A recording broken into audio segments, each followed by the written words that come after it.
hello, and welcome to a new episode of Have We Really Met? Well, hello, and welcome to another episode of Have We Really Met? Today, my guest is somebody very near and dear to my heart. He is my own little brother. We are about 14 years of age difference, and he is currently living in Los Angeles, California. And I'm going to have him tell you a little bit about himself from himself because he's that cool of a guy. I can't do him justice. So I'm going to let him in and have him introduce himself. As soon as technical difficulties, there we go.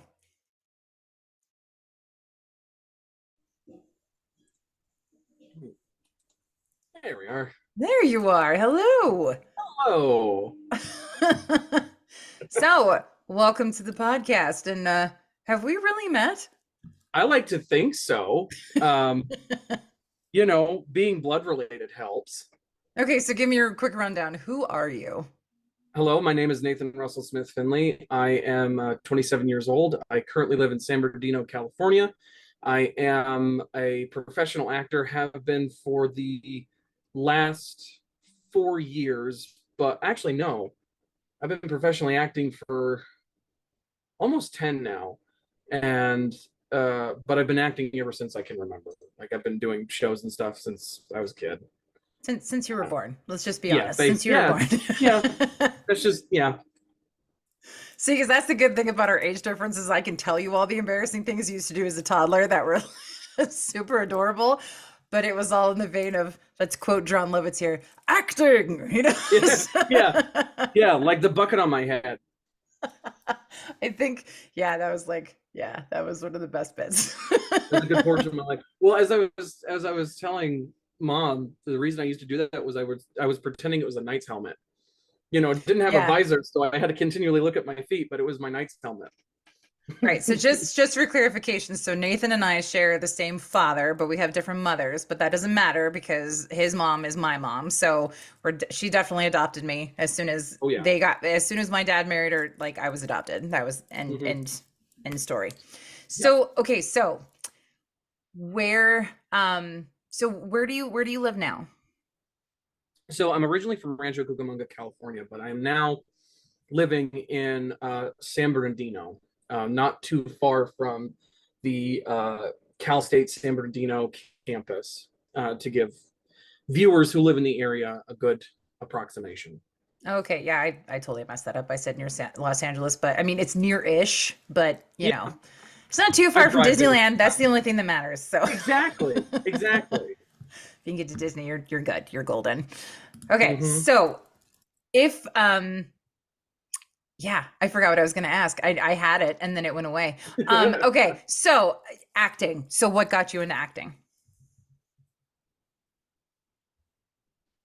Okay, so being in the family that we are, the creativity had always been there, the love and the appreciation of the arts, but the big one that I always cite and that I've never been and never will be embarrassed to admit to is the 1995 film Jumanji and the 1995 film Indian in the Cupboard. Those two, especially the former, were the films that I watched on an almost constant basis, and that the magic and the storytelling in there, even though a lot of people say, oh, those are kids films, there's a lot of technical stuff that went into those films to make that magic happen. And the fact that both of them are 27 years old, same age as me, and they still hold up so well and are still widely loved by generations of moviegoers really speaks to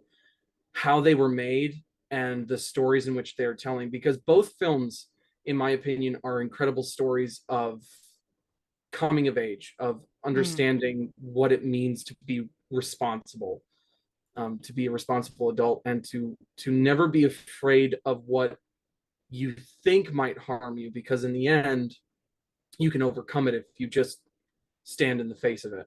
And I am such a Jumanji fan. I can't find my keys, but on my keys I have a replica of this, which is Robin Williams' character token, his Oh character yeah, his Eric. game piece. Yeah. Yeah, so this is one of the many replicas that I have of this game token, but I have one on my keychain, and I've had it on there since 2018, and it's a reminder to hold me to the mark of why I became an actor. And in the 4 years that I have been in film, I have had the privilege of being on the same sets of a lot of the people that I used to look up to as a kid. I've had the pleasure of speaking with Matt Damon. Um, I've been on the same film sets as Will Ferrell, Ben Affleck.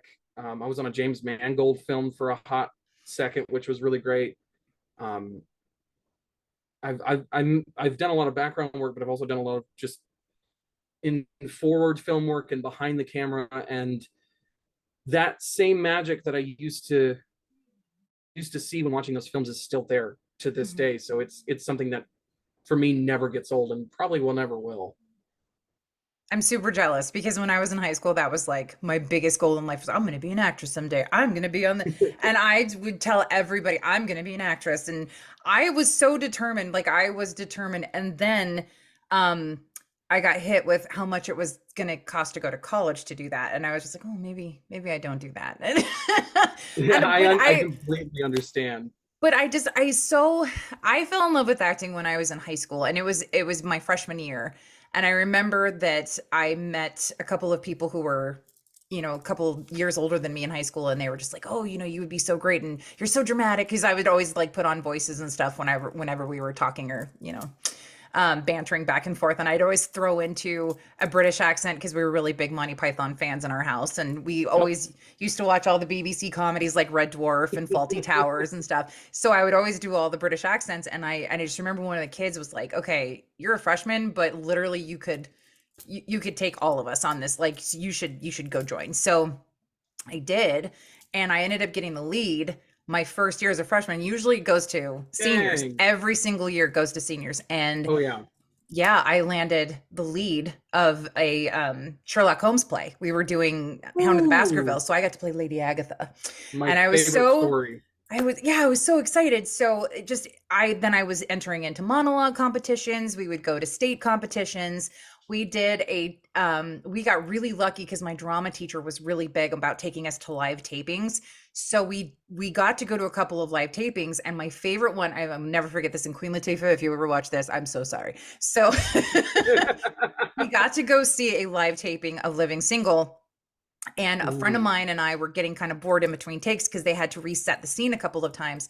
So she was sitting on the couch in the living room reading over her script, and I guess the director was trying to call her to get her attention a couple of times. She wasn't answering. So he said, "Dana, are you hearing me?" And she goes, "Why you got to use my real name?" Like she was so mad.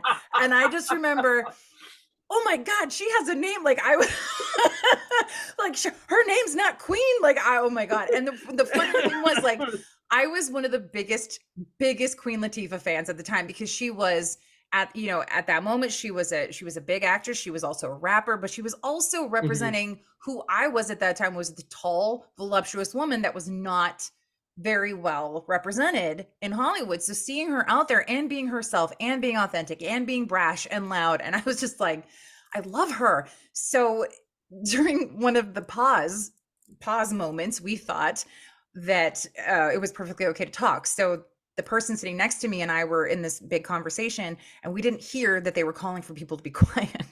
And all Uh-huh. of a sudden we Yeah, heard, I know that pain way too well. yeah. And then all of a sudden we hear this, "Yo, will someone tell this white girl to shut up?" And I just looked at her, I was like, oh, that's me. She's talking about me.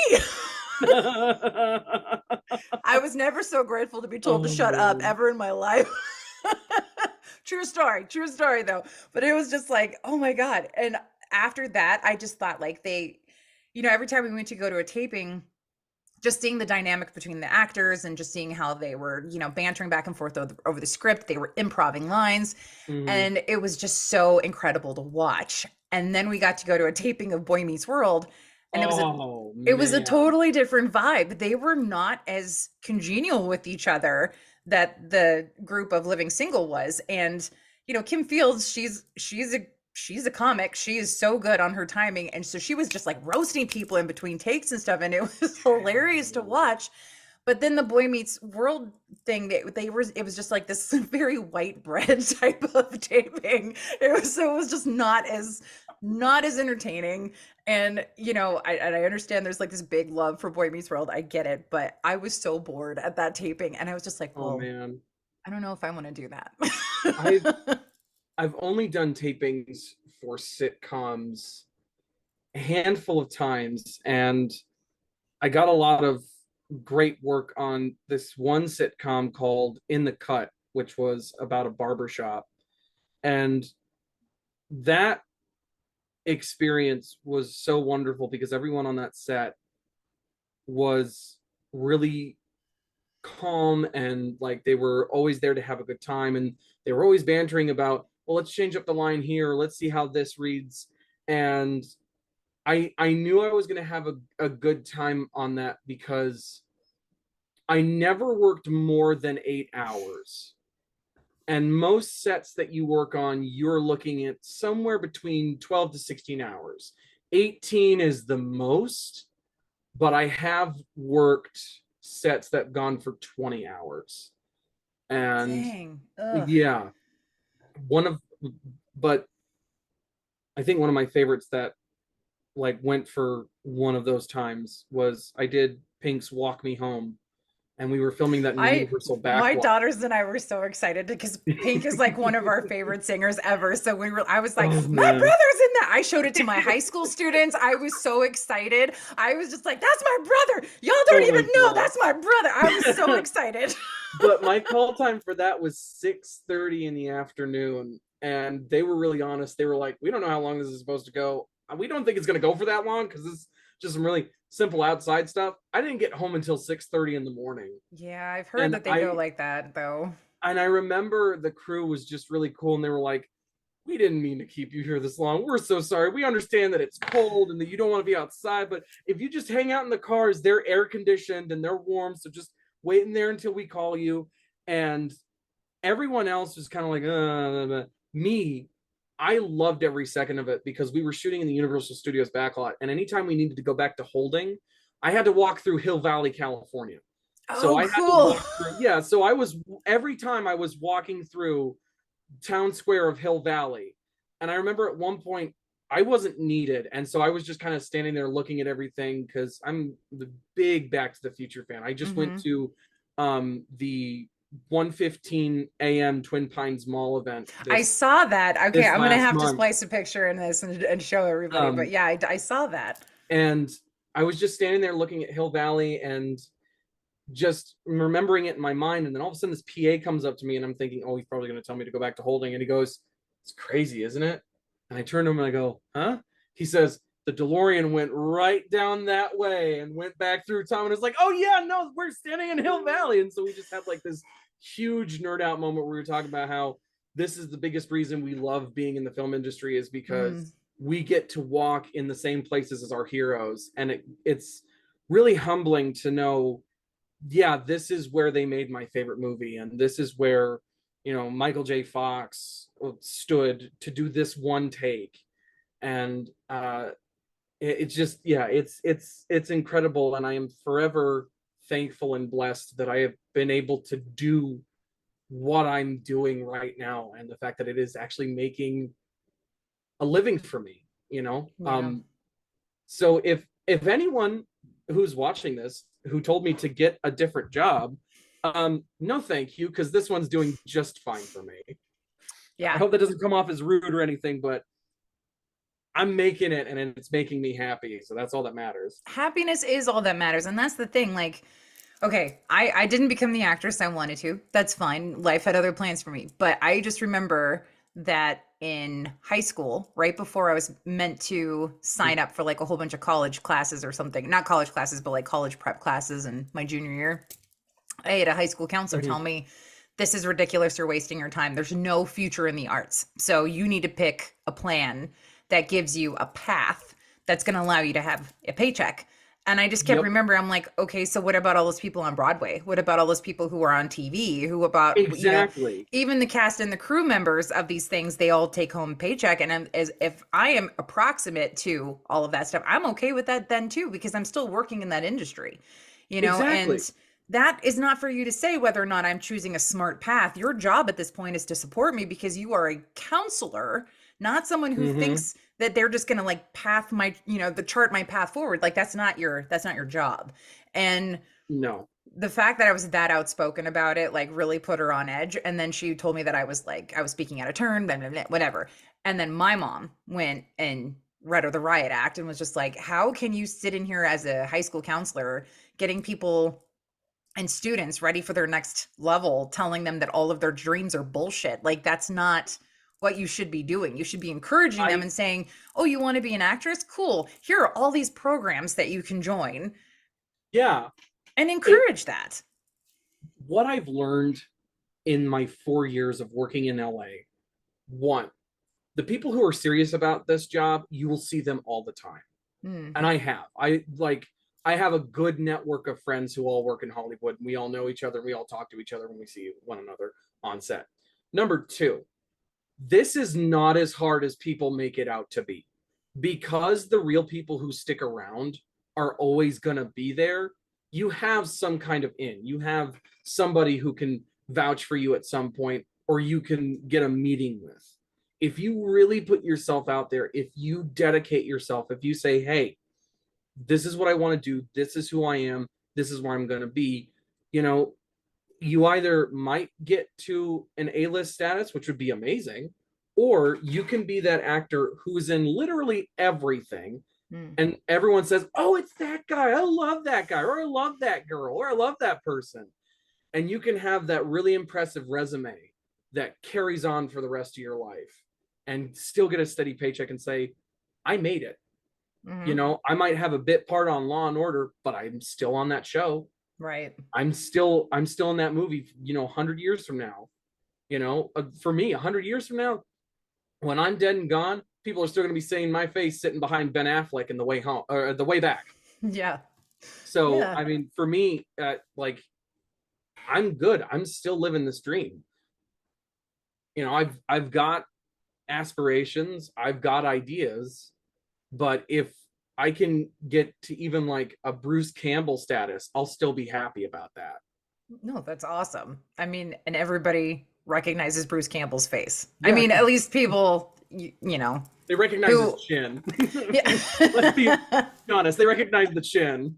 What was the show that he was in when he was the cowboy? I remember watching that when I was a The teenager. Adventures of Briscoe County Jr., and that is one of the Briscoe most County Jr. unsung sci-fi cowboy shows, because everybody talks Yes. about Firefly, and it's like, but what about Briscoe County Jr.? Okay, I didn't remember the sci-fi stuff until you said that, but yeah, now that I'm like, oh yeah, because the alien, like Yeah, there the was the aliens orb. and the Mhm. orb and all that stuff. Yeah, but I do remember Bruce Campbell's like character and all of that because his like snarky comebacks and his sarcastic nature. Like I loved it. But also, let's talk about the other unsung hero of like that generation's awesome TV show, the Adventures of Young Indiana Jones. I loved Sean that Patrick TV Flannery. show. Okay, just one second. I have Oh, something here. So, being the cosplayer I am, I also cosplay as Indiana Jones, you because don't he is, say. yeah, he's one of my big screen heroes. Like, behind me is my Last Crusade fedora, because that's one of my favorite designs from the series. But this beautiful piece is a replica young Indiana Jones fedora that was made for me by a very good friend of mine in Colorado. And here's the best part. So he made this hat for me, and we had pictures of the screen used fedora so that we used that as a basis. And then I had a whole bunch of screenshots that I sent him. So he made this hat for me, and then he posted it on his Facebook and sent the image of this and me in it to Sean Patrick Flannery, and he loved it. Oh my gosh. Okay. So yeah, You're I getting all this love awesomeness from Indiana Jones stuff. That's so cool. I love Young Indy. It's one of the most unsung television series from the 90s. And it was so great because it showed us the man before he was the legend, Hmm. which is why one of the biggest reasons I love this version of the hat. It's big, it's not fully shaped to his head, so that the pinch isn't all the way there. He's still growing in it.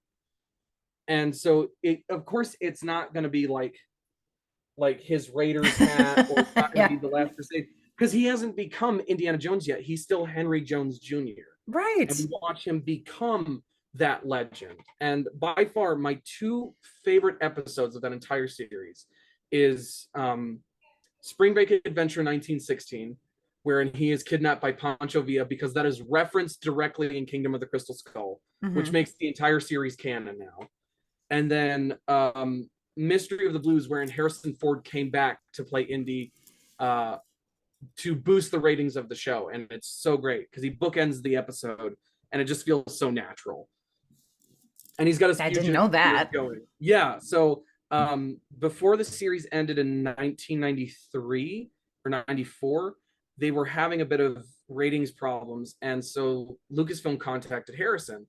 They were like, hey, do you mind bookending this episode for us? Like, you're barely going to be on set for like 8 hours. And he's like, yeah, sure, I don't care. And he still had a majority of the costume from Last Crusade. So what he wears in the episode, he genuinely brought. And all he added Wow. was this brown cardigan underneath because they were filming in wintertime. So Indy's wearing a Last Crusade outfit, but he's got a brown cardigan underneath and this really nice like tan scarf to go with it. And he was filming The Fugitive at the time, so he's got his fugitive beard going, which Indiana Jones with a beard is one of the coolest images. And I needed more of that, and we didn't get it. He's always got his Uh, stubble, but I'm like, I want Indy with a beard. He looked awesome. But yeah, he just bookends the story about when Indy got caught up with bootleggers, or not bootleggers, but yeah, bootleggers in the mid 30s, and nearly got shot by Al Capone. And his roommate in college was Elliot Ness, which is like one of my favorite things. Is they always have to try to find a way to introduce some historical character into of the course, episode. they got to inject it.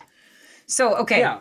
So, with that, what is something really cool about Indiana Jones that's been happening for you?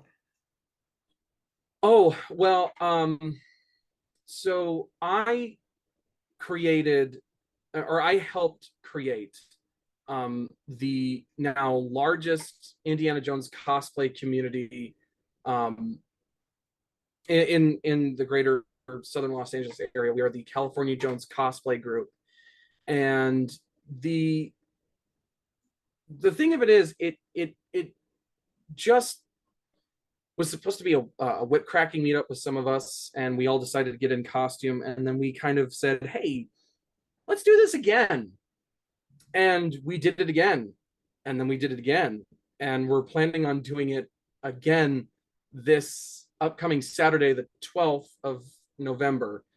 And we're we've been getting a lot of traction, and I didn't think that would happen because we've had figures in the Indiana Jones community, like people who started the groups like Indie Gear and several other formidable like Club Obi-Wan members. And Club Obi-Wan was an old forum where people would talk Indiana Jones and how you could get correct gear and stuff like that. But we've had those people, old members in the indie community, talk very favorably of us. Wow. And we're just trying to have fun and continue our adventuring, and hopefully um get get to a place where we can either celebrate the release of Indy 5, or hopefully through some miracle be there at the premiere. Like, that's our main goal, is like hopefully somehow talk to somebody to get there. But even if we can just be in the vicinity, that'd be great for us, because the the members of the group are some of my favorite people in the world, because they're always so polite and cordial, and we are all after the same thing, which is just the spirit of adventure that Indy embodies. Fortune and Hmm. glory, and kind of protecting the artifacts of real history and our own history, like history that we make. And that's one of my favorite things about Indiana Jones. And I think that's Okay. that's the cool part about it. The cool part. But how many people did you start off with, and like where are you at now?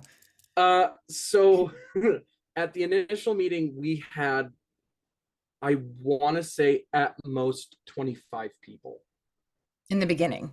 in the beginning. At the first meetup Wow. in, oh my God, I think it was, hang on, give me just a second. I actually have to pull out my Grail diary here because this is a replica of Henry Jones Sr.'s Grail diary that is blank and that I've turned into my actual adventuring journal.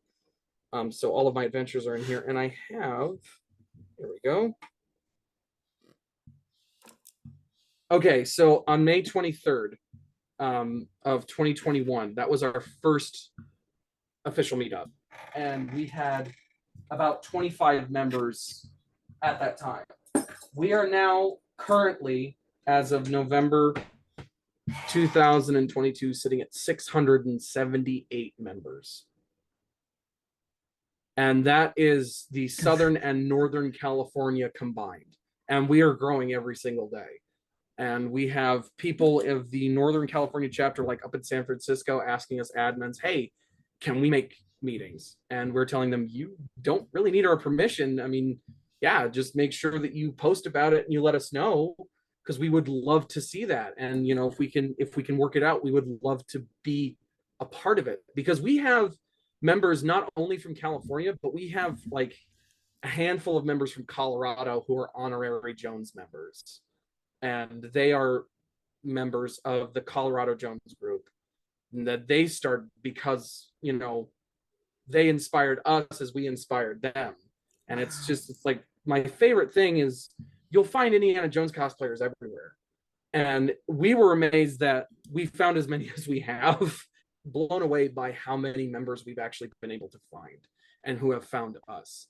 Because when you're by yourself doing it and you're collecting all this gear, you think, I've got to be the only person in the world who is this obsessive about getting the correct like specs on a hat or a jacket or the bag. But then you find that there is just an entire world of people who have the same love and appreciation that you do. Heck, some of our members, some of our honorary members are from Europe.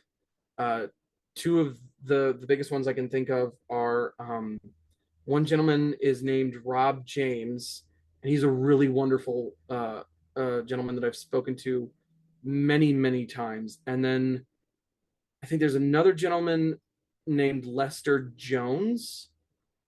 And then Is our that biggest, coincidence or is that like his real name? no, that is his real name. And then I know one of our other big ones is a gentleman named Joey Peter Green, and he was always kind of big when we started this whole group, because a lot of us were introduced to the world of like how to get a correct indie style hat because of him. Like he Hmm. had this really beautiful video of one of the makers of an indie replica hat, Akubra, which is an Australian company. I have one of their newer model Federation 4 hats, and this is like perfect for Temple of Doom Last Crusade. But the one that he had, which I think was a Federation 3, was perfect for Raiders. And he showed off how to make a perfect Raiders hat with that. And we all became so obsessed that everyone had to get an Akubra. And then we kept watching more of his videos, and he's like, oh, well, I found this maker and I found that maker. And so we were like, he was the Bible for a lot of people. And a lot of the folks that I looked up to who are really good friends of mine have said the same thing. Um, and it's just, it's amazing how we all are connected through one singular character. And one of my favorite things that has happened this year was some Italian fans got to run into Harrison Ford while he was filming Indy 5, because there's some scenes in Italy, and they were all in gear and he took pictures with them. And what I loved so much was that the smile that Harrison had on his face was so genuine, and it was like he was seeing, oh, so this is what this character means. It's not just me, you know, because it's very clear when he talks about like Han Solo, he could give less of a crap. He doesn't care. Really? Oh, he's been wanting to kill Han Solo since the original Star Wars. But when he talks about Indiana Jones, you see this kind of glint in his eye. And I don't blame him. If I had the chance to have played Indiana Jones since 1981, I would feel the same way too. Indiana Jones is this incredible character who is not only like the adventurer that everyone wants to be, and that so many incredible adventurers of our modern era, like Mhm. Rick O'Connell or Lara Croft, have been based off of. But he's this kind of pinnacle of protecting what's important, which is our history, where we come from, what makes us the cultures that we are.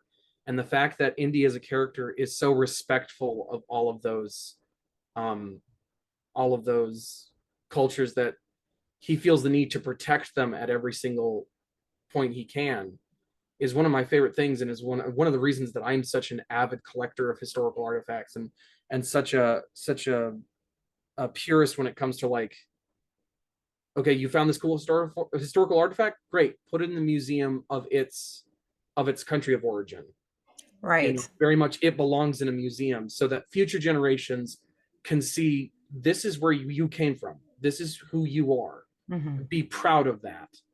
Which is why I've loved going to um, museums of Native American history and Irish history and English history, because that's our melting pot. That's where we come from, and especially seeing the English, mainly the Irish Scottish side of our family, Mhm.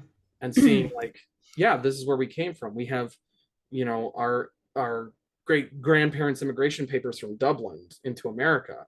You can see that, you can hold it, and you realize that these are real people. This is who you are, where you come from. And so that's just always been my favorite part of Indiana Jones, is that he understands, in order to be a better person tomorrow, you need to know who you were yesterday. See, and I think that is such a it's kind of funny because I didn't grow up loving Indiana Jones as much as you did, like as passionate about it as you were. But I remember watching the show as a teenager, the young Indiana Jones, and I remember I was obsessed with Last Crusade when it came out. And like I all the time.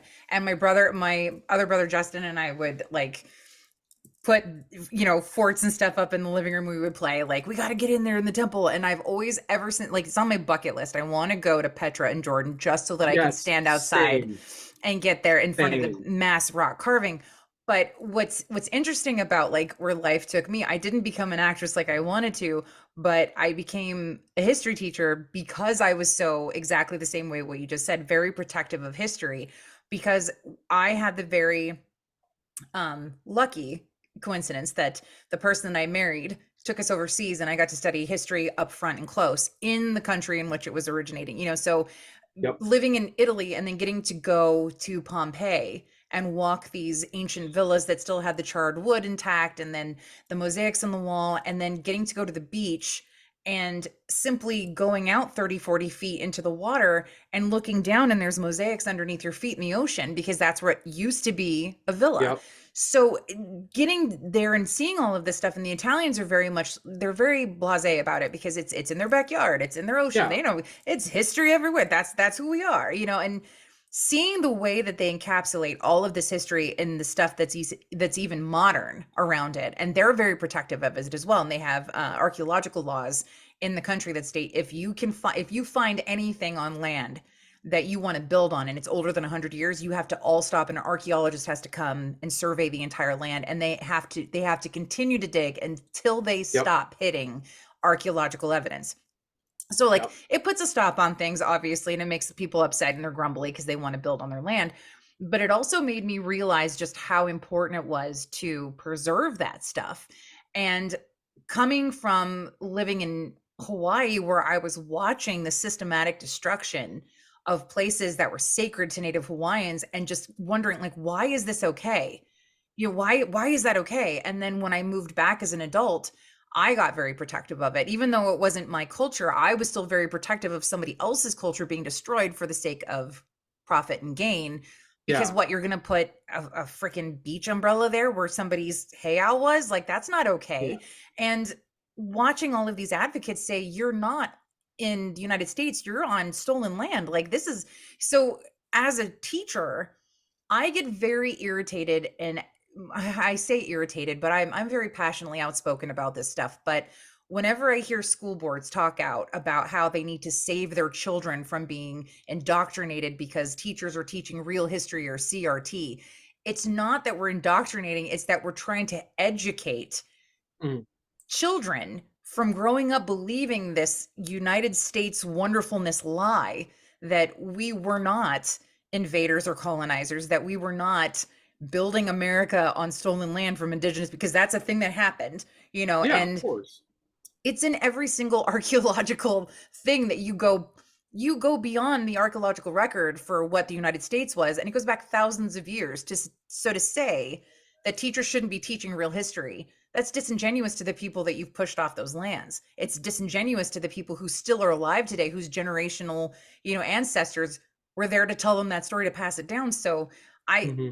I understand the connotation of being attracted to a character that is a preserver and a passionate preserver of history, because I mean, he did stand for adventure and he was really big about protecting it from invading forces too, because if you look at the movies, it's all of these invading forces that are trying to snatch the history to use it for profit or to use it for Hmm. evil gain. I mean, look For at the very power. Raiders of the Lost Ark. The Nazis wanted to use the Lost Ark for freaking, building a World weapon or domination or whatever, and something. world domination. And then you get the crystal skulls, and then you get like all of those different various factors of what Hmm. these people wanted to use history for, and how they wanted to create and control the narrative on how that history was going to get used. And he was So so passionately defensive about it. yeah. So it's funny that you said Last Crusade is your favorite film, because it is my favorite film of the series that isn't Raiders. This is one of my prized possessions. This is my Last Crusade fedora that was made by a wonderful Italian gentleman named Andrea Tognerelli.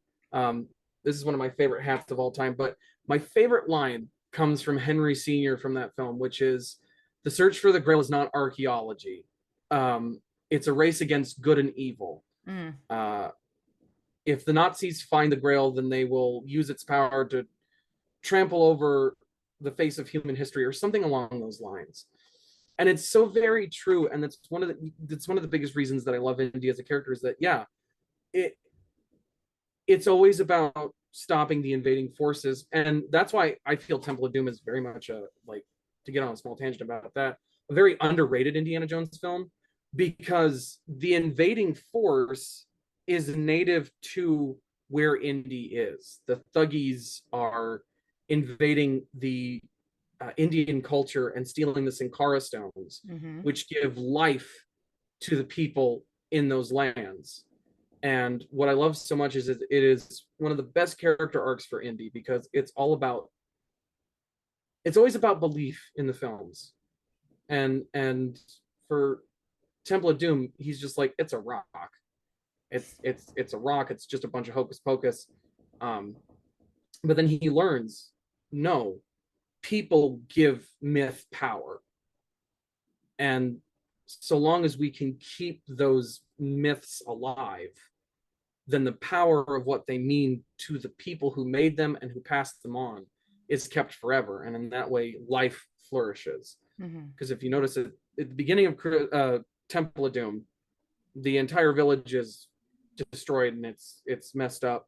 But when he brings the stone back, when that myth is returned, when it's rightfully placed with its right people, the land flourishes again. There's water, there's growing crops. And that's just, it's such a wonderful film that a lot of people overlook because it's too dark. And it's like, did you see the ending of Raiders? And Right. I mean, literally, the animal that's laying on its side stands up and like seemingly almost comes back to life because yeah, this thing was brought back. yeah, So it's like, anyway, whatever. I That's could talk like about that's like the Indiana people who Jones. say Hocus Pocus 2 is bringing demons into their house because they're watching a movie I about was witches so or something. disappointed about that film. I wanted to like that movie and I didn't, because I love the first one so much. Well, That first anything film other is than the just first one is going to be a disappointment. That's just how it goes.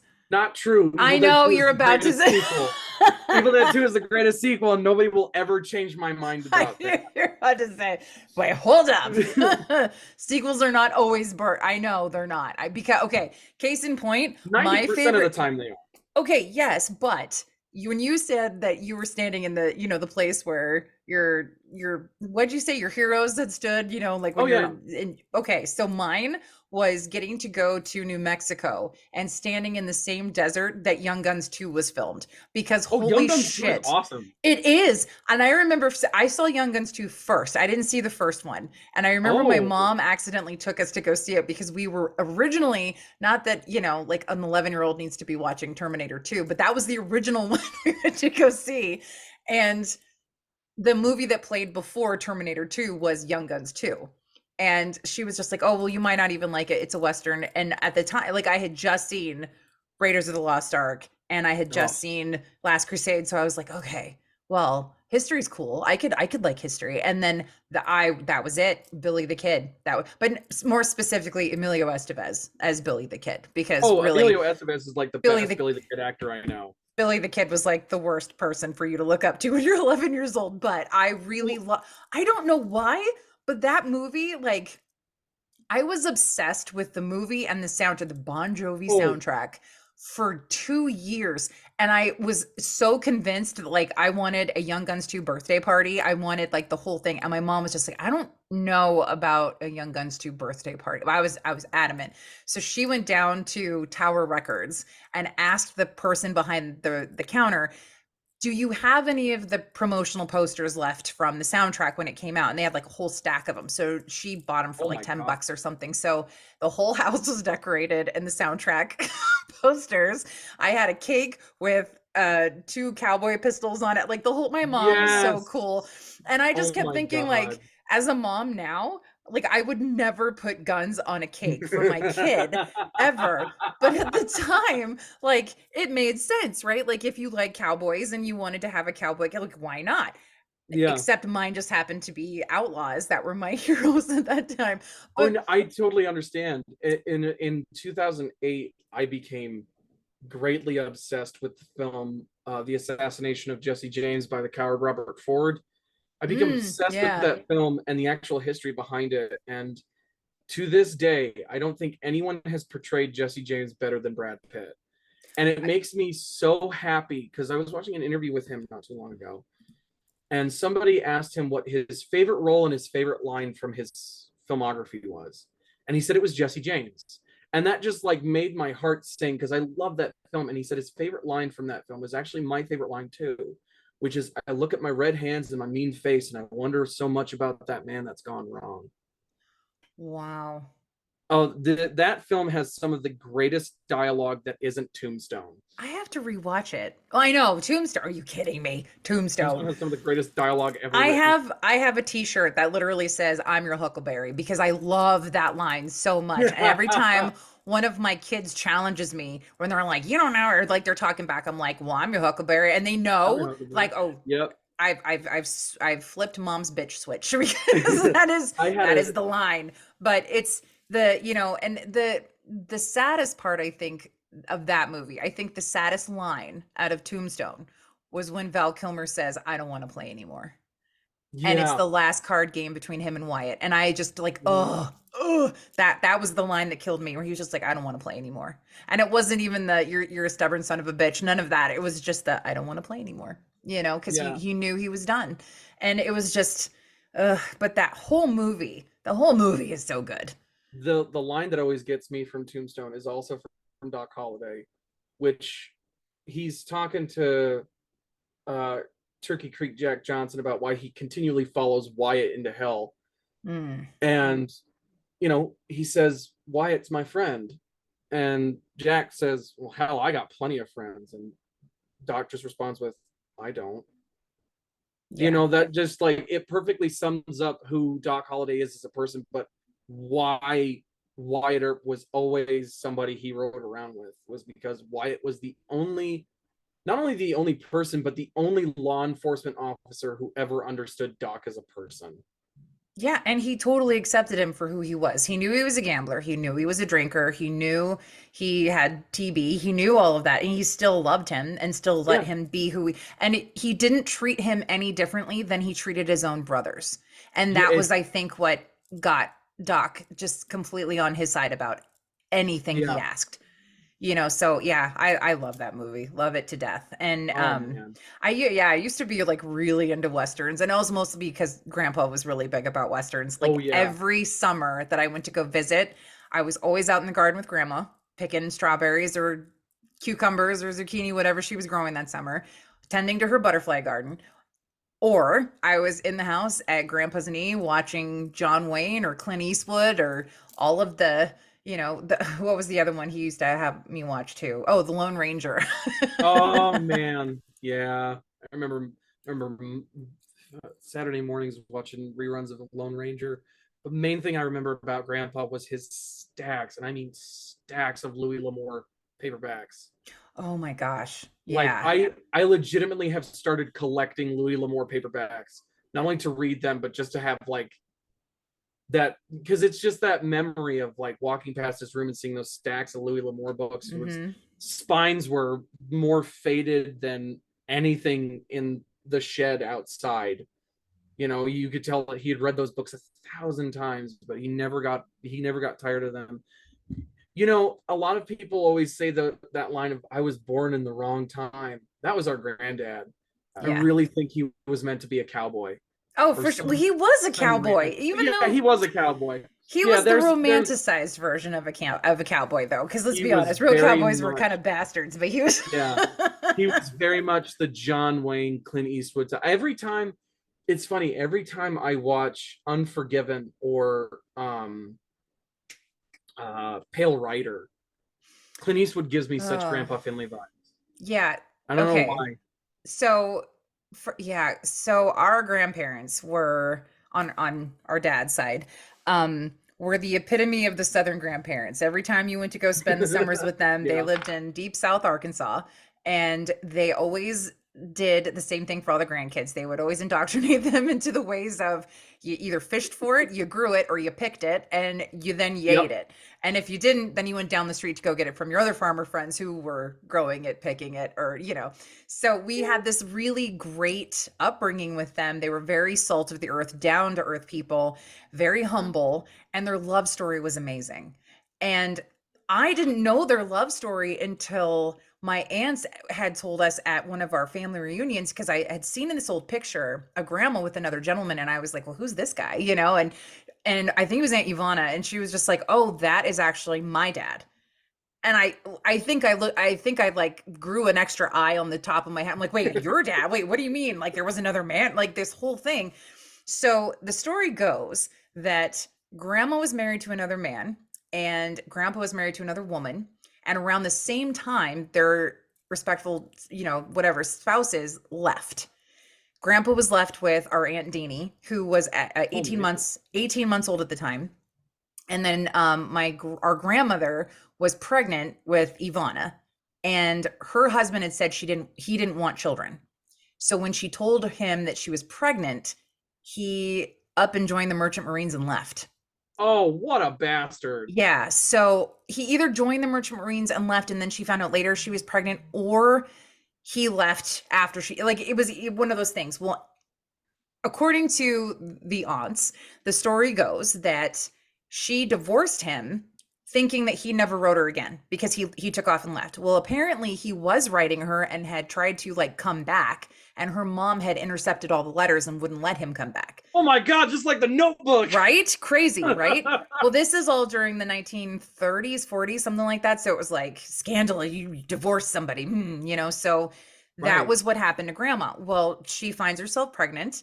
And this, I'm not too sure about the following details on this because the story has kind of altered a little bit. But somebody said that she was either waitressing in a diner and that's where grandpa met her.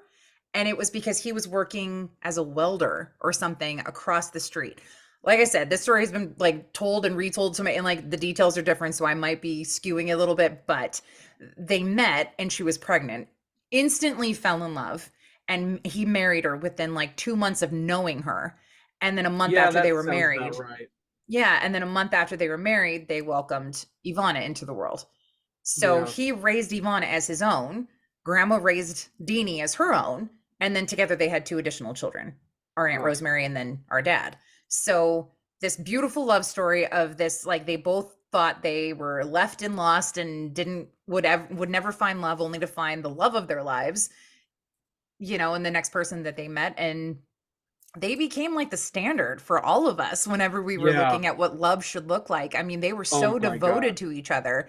And you couldn't say one cross word to our grandmother. If you even so much as looked at her wrong, our grandpa was on you like white on rice. Like like, I know I didn't just hear that come from your mouth. People think military drill sergeants were scary. Nothing was scarier than my grandfather being cross with you. But he also had the most gentle approach to everything. And if you ever caught yourself in a position where you were doubting yourself or talking bad about yourself, he'd come at you even Oh, harder. oh yeah, he would knock that off. He Yeah. would he would I remember being a kid, he'd always get down on one knee because that was something I always appreciated about him. Yeah. He always wanted to look me in the eye. He always got down on your level. And anytime I was down on myself, he would just look at me and he would say, "You know that's not true. Why are you Yep. saying such things about yourself?" Yeah. And then he would just he'd just say, "Don't ever let me hear you saying that again." Oh yeah. Oh yeah. And God, the stories that I have. My favorite smell, and I smell it every so often when I'm driving, is the smell of his cigar and her cigarettes. Like that's That's- how I that's how I knew I was home whenever we went to Arkansas. The smell of their smoke. That is such a southern thing to say too. Like, well, I know I'm home when I smell the cigarettes and the Yeah. cigars. Oh yeah. But My it was the Swisher Sweets. That was the oh yeah. my God, yeah, the swish. Oh man. I my favorite story of our granddad. Um,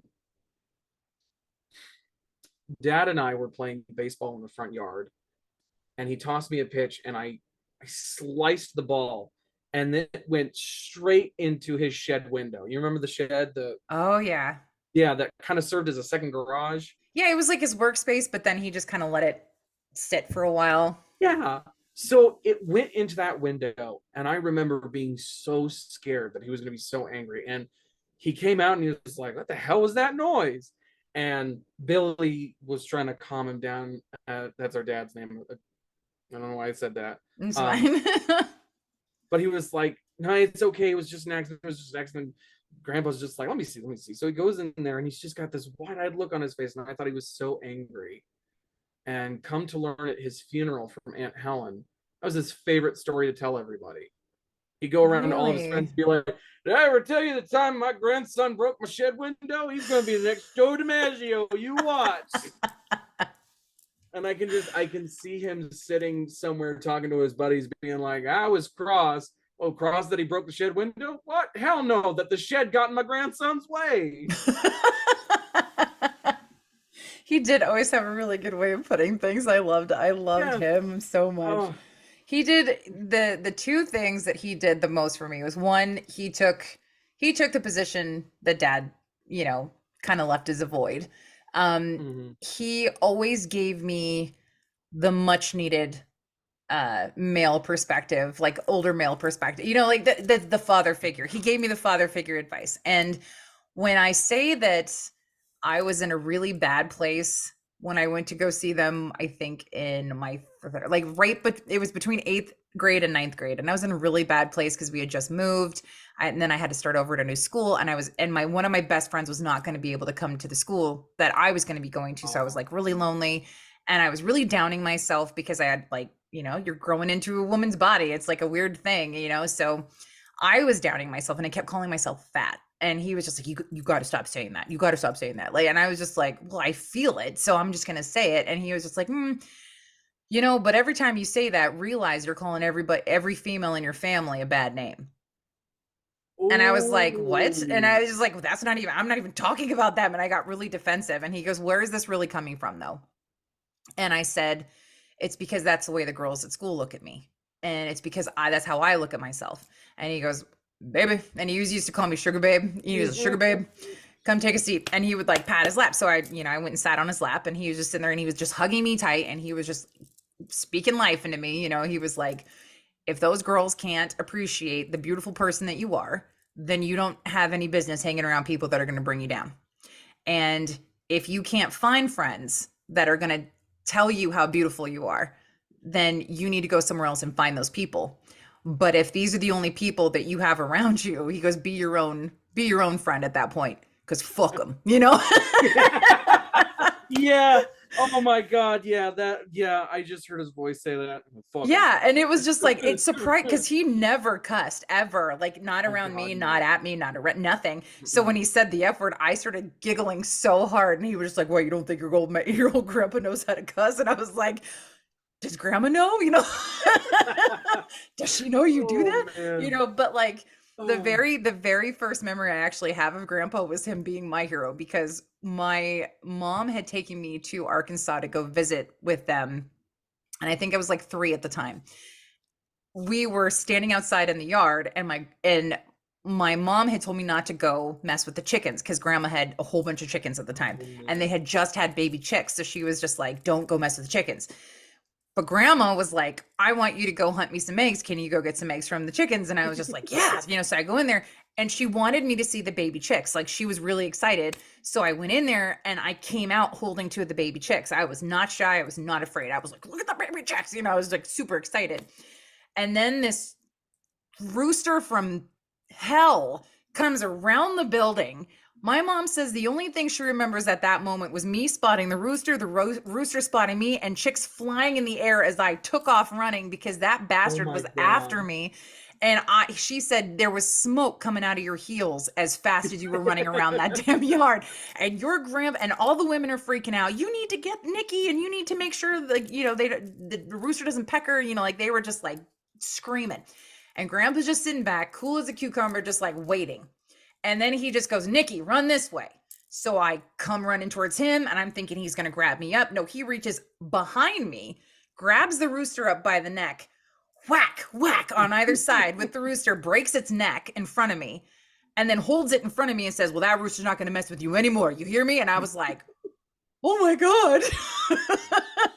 One of my We had chicken that night for dinner. and I bet it was delicious because It was God, Grandma amazing. Finley's chicken was Yeah. beyond heavenly. One of my favorite memories of Grandpa Finley, and I've got so many. One of my absolute favorites is, do you remember that barn that used to be down the hill, like behind their house, and there was the barbed wire fence that kind of separated it? Yeah, it was the neighbors because they had the cow pasture and stuff out Yeah. there. Yeah. So I remember Meg and I were playing up on that hill, and Dad told us not to touch the barbed wire because it was electrified. Oh And I remember no. we were rolling down the hill, and I rolled too far, and I hit the wire with my arm. And Oh. I'm laying there, and nothing happened. Oh And wait, I so wasn't remember that scene from Jurassic Park where they're like, "Yeah, don't touch the wire," that's and what then I was waiting for. And I remember hearing from the top of the hill our sister Megan go, "Are you dead yet?" I said, "No, I'm not." And I hit oh the wire Meg. again, and nothing happened. So at dinner we were talking about it, and I happened to mention it because I was a kid, and Dad got a little mad, and then I just remember Grandpa Finley turning to Dad and going, "Why in the hell did you tell him the fence was electrified? It ain't no electrified fence." And like Dad tried to explain, he goes, "No, no, no, no, no. The fence ain't electrified. You're fine. You're fine. You can go by that fence all you want." And he just like, I just remember him yelling at Dad, and then there was just silence. But it was just, that was one of my favorite things, and I can still hear it clear as day in my head. Why the hell did you tell him that fence was electrified? Oh Oh my man. God. No, yeah. And it was funny because Grandpa, I think, was the only man who could ever put Dad in his place. Oh. Because I remember watching them go at it once because they were fighting at a reunion. And I Oh. think Grandpa got up and threw a chair or something and was like, boy. And I was like, Oh, I've never heard yeah, anybody. I've heard this story. Yeah, he said, "You want to throw down? Well, let's throw down, boy." Yep. And then he took his chair and tossed it. And Dad like got up and backed away. And he was like, I'm not going to fight you, old man. And I was like, then why did you begin it? Yeah, no shit. Oh man, yeah, no. Oh, Our family's so crazy. We're not countrified. They're no. countrified, but it's just funny, like telling these stories. We're just like, oh my God. But yeah, being raised in California, we totally were not raised in the country way, but we got close to the country way by way of our grandparents, and it was just funny enough By from a osmosis. distance. Uh-huh. And then you meet all those cousins at the family reunion who are so countrified, and you're like, really? We share blood? Oh, that's weird. Yeah, most of our cousins that like we still are in like they're in Michigan, so it's not as, It's not as in the South as we used to be. no, no. Oh, Okay, so let's get back on track with some of these questions I sent you oh earlier. So, yeah. okay. Um, I've got three more questions for you. Okay. So, first one is, the last time we saw each other was Thanksgiving of last year, so almost a year ago now. Yes. So, Oh what my is different Lord. since the last time we saw each other? Well, I don't live in the family home anymore. I moved into my own place. I'm living with my best friend since high school, which is probably one of the best choices I've ever made. Mm. Um, um, I'm still acting and loving every second of that. I'm working currently in a horror escape room. I can't give the name um, because it would be breaking character, and unfortunately, that's just part of the contract that I signed as a private Oh, contractor. okay. Um, but what I will say is that we are the scariest in Los Angeles and the third scariest in the world.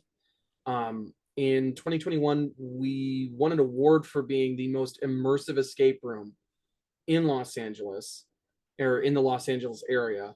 And the people who gave us that award, when we posted about it again, they commented and they said, "Yeah, we still stand by this. So this should be just put into 2022 as well." So that was a really great compliment. Um, I because their whole California Jones thing, which I think had just barely taken off the ground when I last saw you. Yeah, yeah. Um, and overall,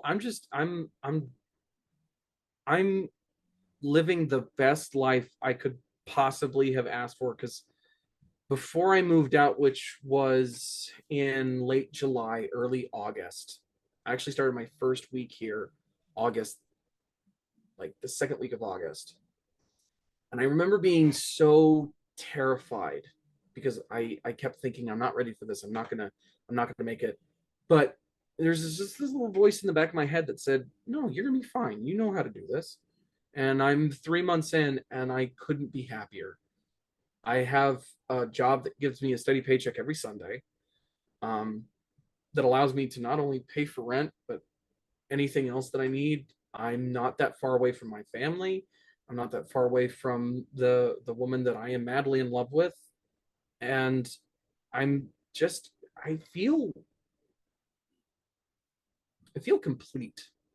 Oh, And that's that's a like good way to the put only it. yeah, because when you're young, you think about it all the time. You think about, oh, it's going to be so great when I'm living on my own.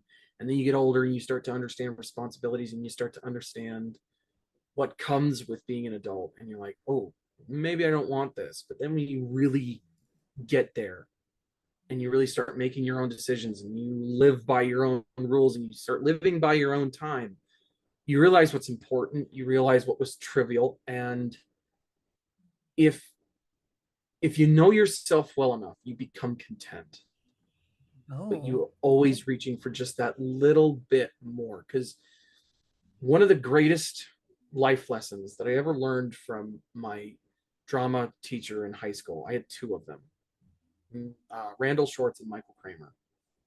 And Mr. Kramer gave me one of the best pieces of acting advice that I've just used throughout my general life. Was every time I would do a performance, I would ask him if he liked it, because I always wanted his um,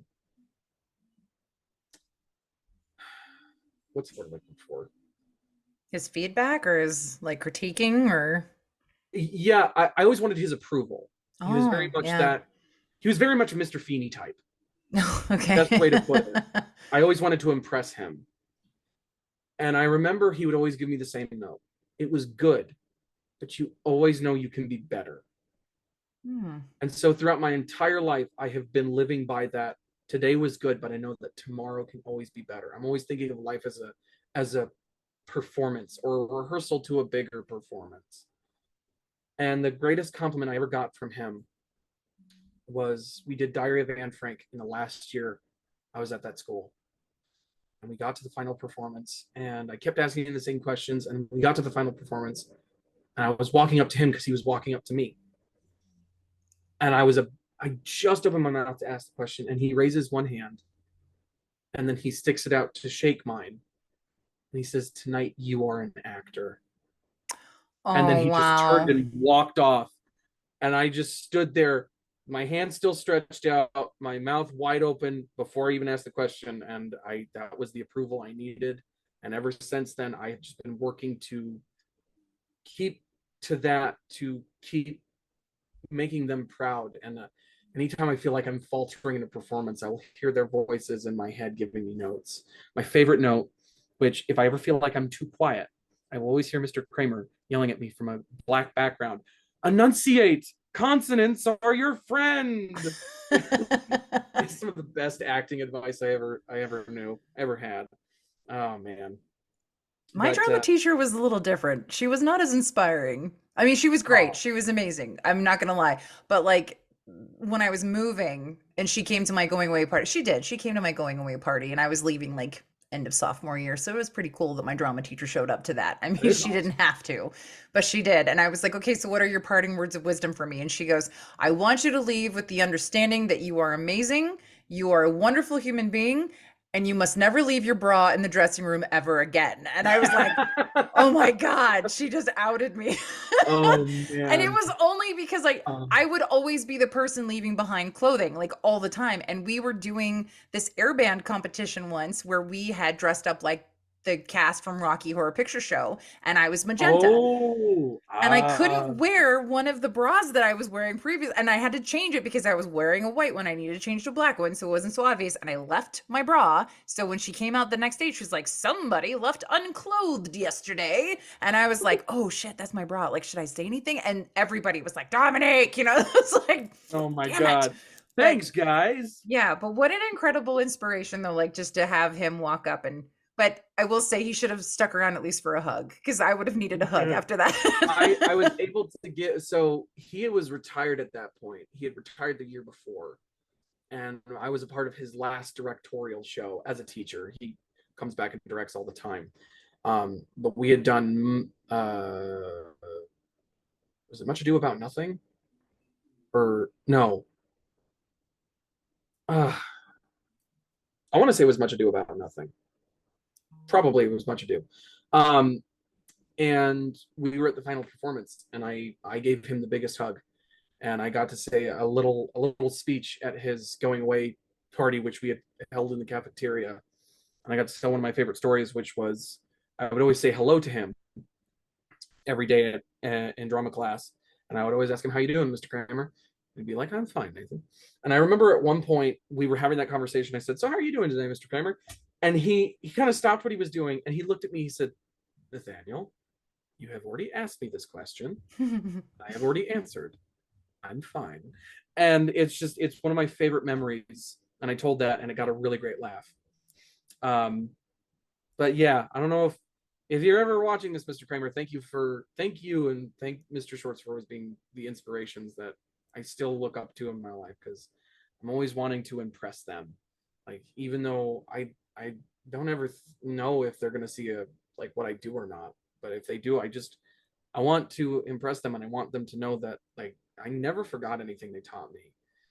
And how when I knew I was in good hands acting wise when I watched Mr. Kramer do the tomorrow and tomorrow speech from the Scottish play. Hmm. As an actor, I refuse to say the The one title that shall never be unless, named. Yeah. yeah, it's like Voldemort. I'll never say it unless I'm on stage acting in it.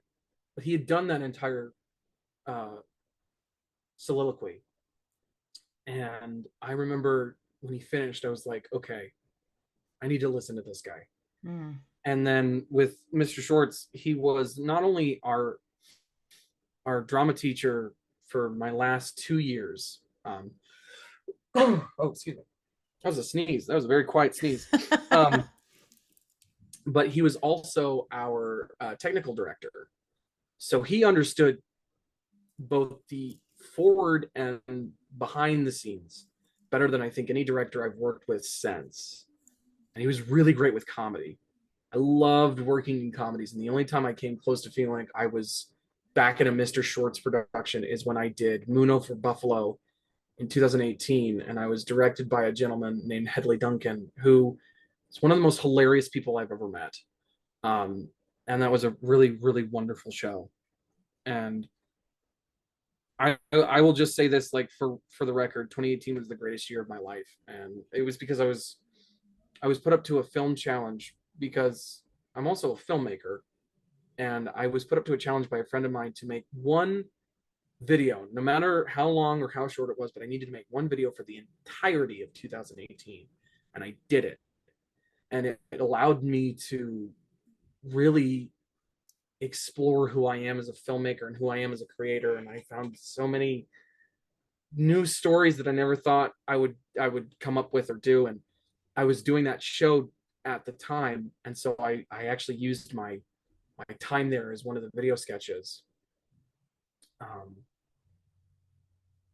and then when I finished that show, I went to go see Shen Yun with Mm. mom, and so I was just surrounded by what inspired me, and then I started doing like film background work at that time. So it was just like everything was unfolding in a perfect kind of way. And so I look back at that, you know, those events 4 years ago now, and I'm like, I need to always try to make this next year another 2018, Mm. because I just like I was my most creative and I was my most fulfilled in that year. And 2022 is getting pretty damn close. There's a lot of things that have happened this year that I've just felt so like, yeah, this is why I do what I do. It just That's makes me feel, incredible. No, yeah. that's awesome. Anyway, Chase your um, joy. That's what I'm like. Life is too short. This is not your practice life. So, you got to do what you can with it while you got it. no So kidding. that has definitely been my philosophy the last couple of years, just because like if there was ever, like a movie made about Dominique's life, the last 3 years would probably take up a good chunk of what had Oh yeah. happened. It was just Oh yeah. a lot. So, okay, but going based on that, like not a movie, but if you're walking down a neighborhood and you're looking at all these houses, we kind of like we talked about a little earlier about like walking and just having all these stories and stuff. Yeah. But let's put that into social media context, right? Like connection and everything. So just based on social media posts and comments and stuff that you've seen me do, like Yeah. what are your observations about me? Oh, very simple. You are somebody who has lived 1,000 lifetimes.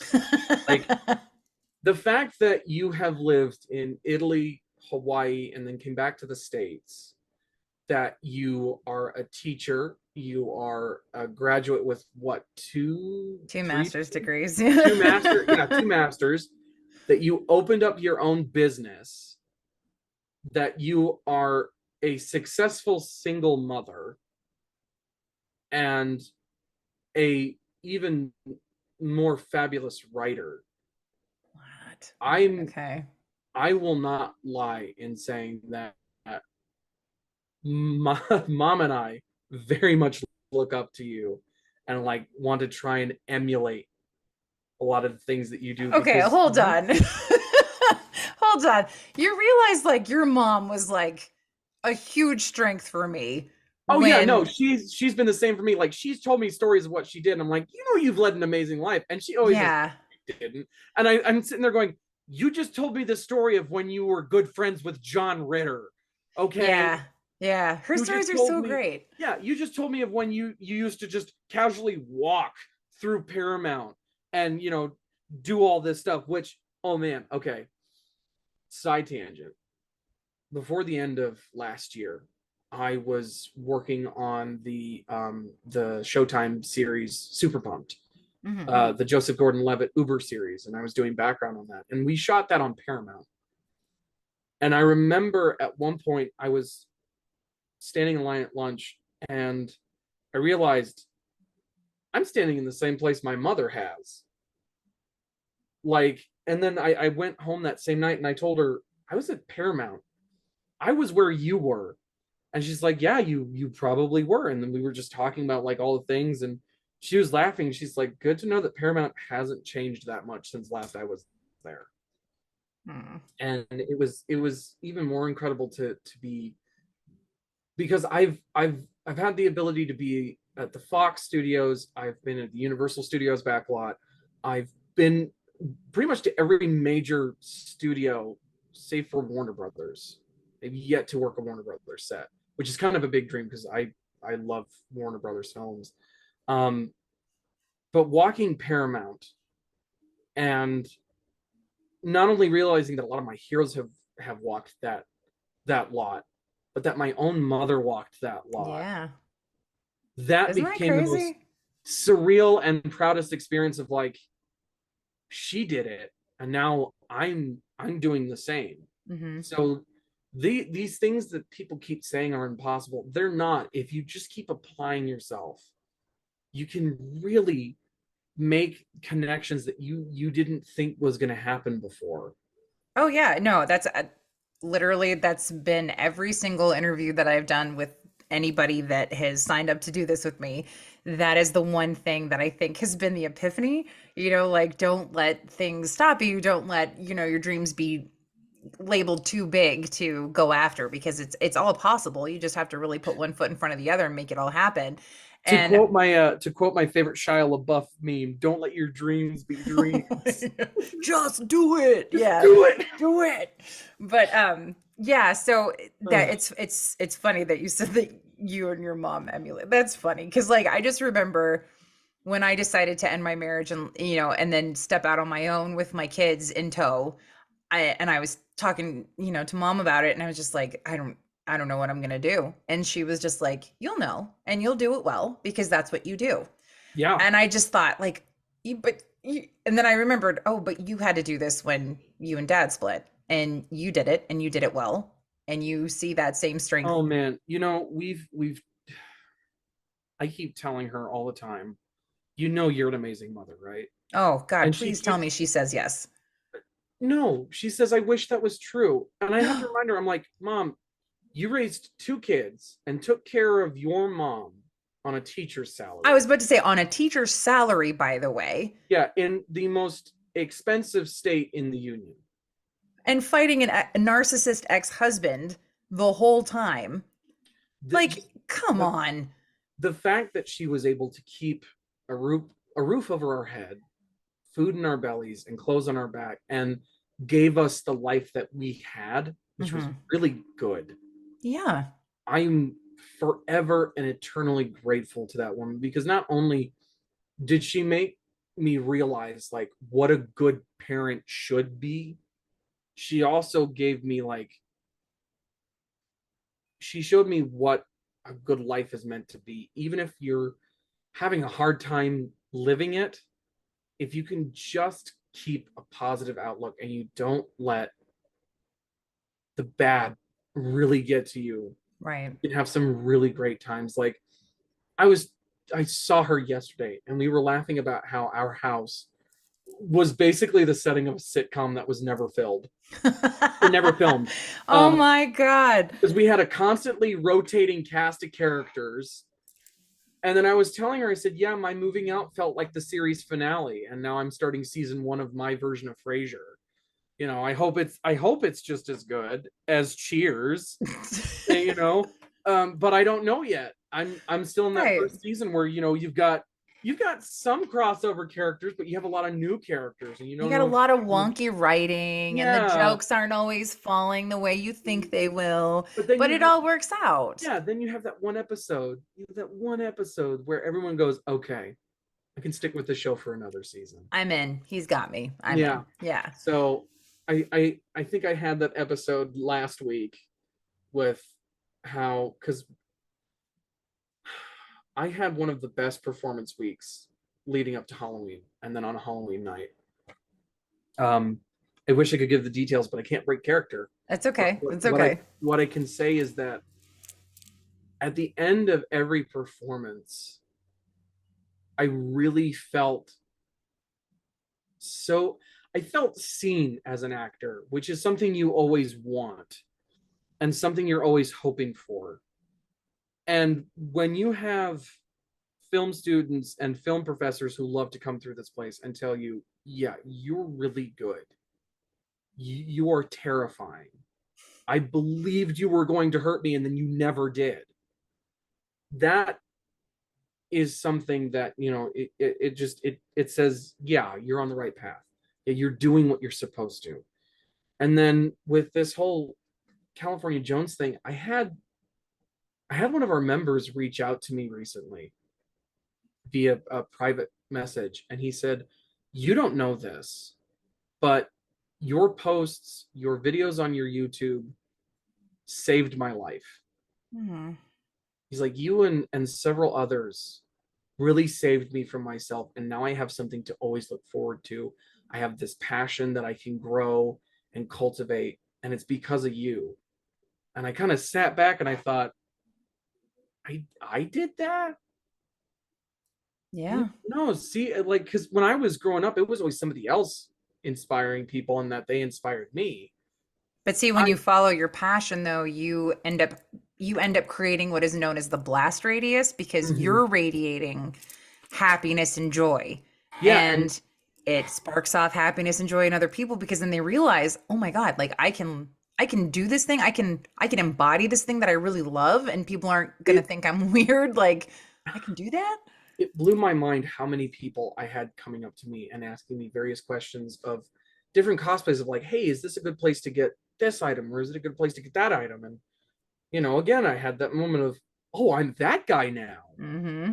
I'm You I'm the one who everyone wants to go to for advice when you you yeah, created a community. And then you also brought in people who are textbooks for other people that have the various other ins and outs of I, what they wanted to I address in love this. that so much. I love the fact that, and that's just one of the biggest things about the cosplay community that I adore, is that there are so many people who are so passionate, not just about the one thing that we all agree on, but other things that we can cross over into. Hmm. Like, one of my other favorite cosplays is Michael Myers from Halloween, and I had like four different people from the indie community asking me questions of how I did my cosplay for Myers, and like which mask I had and how to get the best looking jumpsuit and how did you weather your jumpsuit. And I'm like, I went to these people, but I mean, thank you for asking me. I didn't know I was going to be that guy. And Yeah. I didn't know that there were other people like me in the indie community who were obsessed with horror films like I am. But it's amazing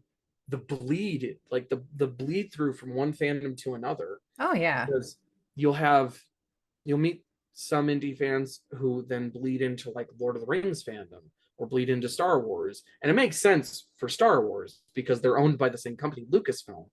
But like, I don't think that's the only reason, though. I think it's because the believability and the wanting to embody the fantasy aspect of what oh those yeah, characters bring or who they are or what their character is supposed to represent. I think that's the bigger thing.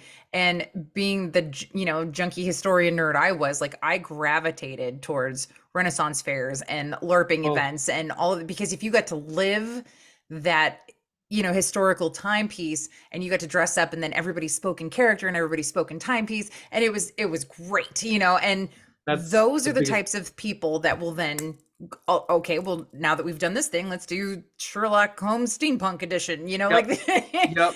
The it'll two bleed years, into other things.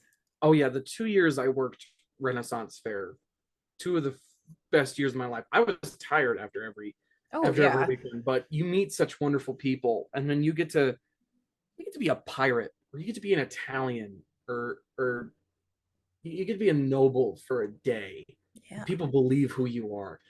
Speaking of the Italian, something I wanted to say earlier, where you were talking about Pompeii, and as a history junkie myself, my favorite thing about Pompeii is the graffiti that's still at the back of one of the whorehouses, and that Oh, graffiti makes me laugh. One of my favorite piece of graffiti, and I can't remember the name, so I'm going to what's the word, I'm going to paraphrase. okay. Basically, this graffiti says, Tiberius and Lucidius are the greatest of friends, and let it be known from here until the end of time. And I was like, oh my God, it's the first post of a bromance ever. Yeah, man. And then you look at graffiti from those places, and you see something like um, you know, Hull staff was here, or or one of my absolute favorites, Julius Caesar sucks dicks. And then there's a graffiti picture of Julius Caesar sucking on a really crudely drawn penis. It's like, oh, so we as people have never changed. The technology No. around us just got better. And as a teacher of high school students and junior high school students, I can tell you penises are still drawn Oh over yeah. everything. As a matter of fact, today I gave my students a quiz and one of the boys tried to snatch his paper back before I could look at it. And I was like, what's going on? And he said, well, I didn't know it, but when I turned my test over and looked away, the kid next to me drew this. And of course, Oh yeah. there it was. Yeah. And so, no, it does not go away. But the funnier thing is, everybody thinks Pompeii is the uh, best preserved place to go see Roman life. In all actuality, there is another place close by called Ercolano, or Yes. better known as Herculaneum. But Hmm. Ercolano is actually better preserved because it was found later. And the crazy thing is the way in which the ash fell on it, it didn't actually burn a lot of the buildings. So you can still walk into two-story villas with the charred wood and stuff encapsulated in plastic and hard glass. So you can still see the charred remains that are still holding this villa up. Hmm. And the mosaics are intact, and the brothel, the two brothels that are in Ercolano, still hold the original paintings on the wall that show Yes. you what you can pay for. Yes. Oh, So that's amazing. imagine my surprise walking into this place with my 9 and 7-year-old, and we're just like, oh, look at this. There's no trigger warning on the outside of these buildings. You're just walking in, and my 9-year-old's pointing to the wall saying, what is that lady doing? And I'm like, oh my God. And she's literally like spreading her ass cheeks. And I'm like, oh my God, this is, yeah, I I can't just explain to you why. it makes one of my favorite documentaries that was talking about Pompeii was talking about like the true nature of a majority of the mosaics. And it was this historian who was talking to the documentarian, and the historian's like, do not be disturbed by the amount of mosaic penises you're about to see. And the documentarian's like, what are you talking about? He says, this is something that a lot of people don't like to talk about when it comes to Italy. There's a lot of penises in the mosaics. The Italians loved penises as much as they loved breasts. So be ready for that. And like Yeah. every shot was this beautifully made mosaic penis. And I'm just like, yeah, this is what I'm in for. Our ancestors were as weirdly obsessed with sex as we were. And animals having sex. Like that was And, another thing that yeah. was weird. It was just like all these mosaics of animals engaged in Mm-hmm. very weird acts. But because I'm gonna have Yeah. to edit this a little bit. But what is one solid memory, good or bad, that you have of us together that made you definitely think that either I was the coolest sister or the worst sister? My favorite memory, it's funny because I don't know if you're gonna remember this, but I think we were in Washington. We were somewhere, and it was a two-story apartment or a Oh my townhouse. God, that was my apartment. Yeah. Yeah, We and moved you here were to visit pregnant with with dad. Abby at the time, Yep, I was pregnant. I was and very pregnant. Meg, and I were sitting in your living room on the floor watching Speed.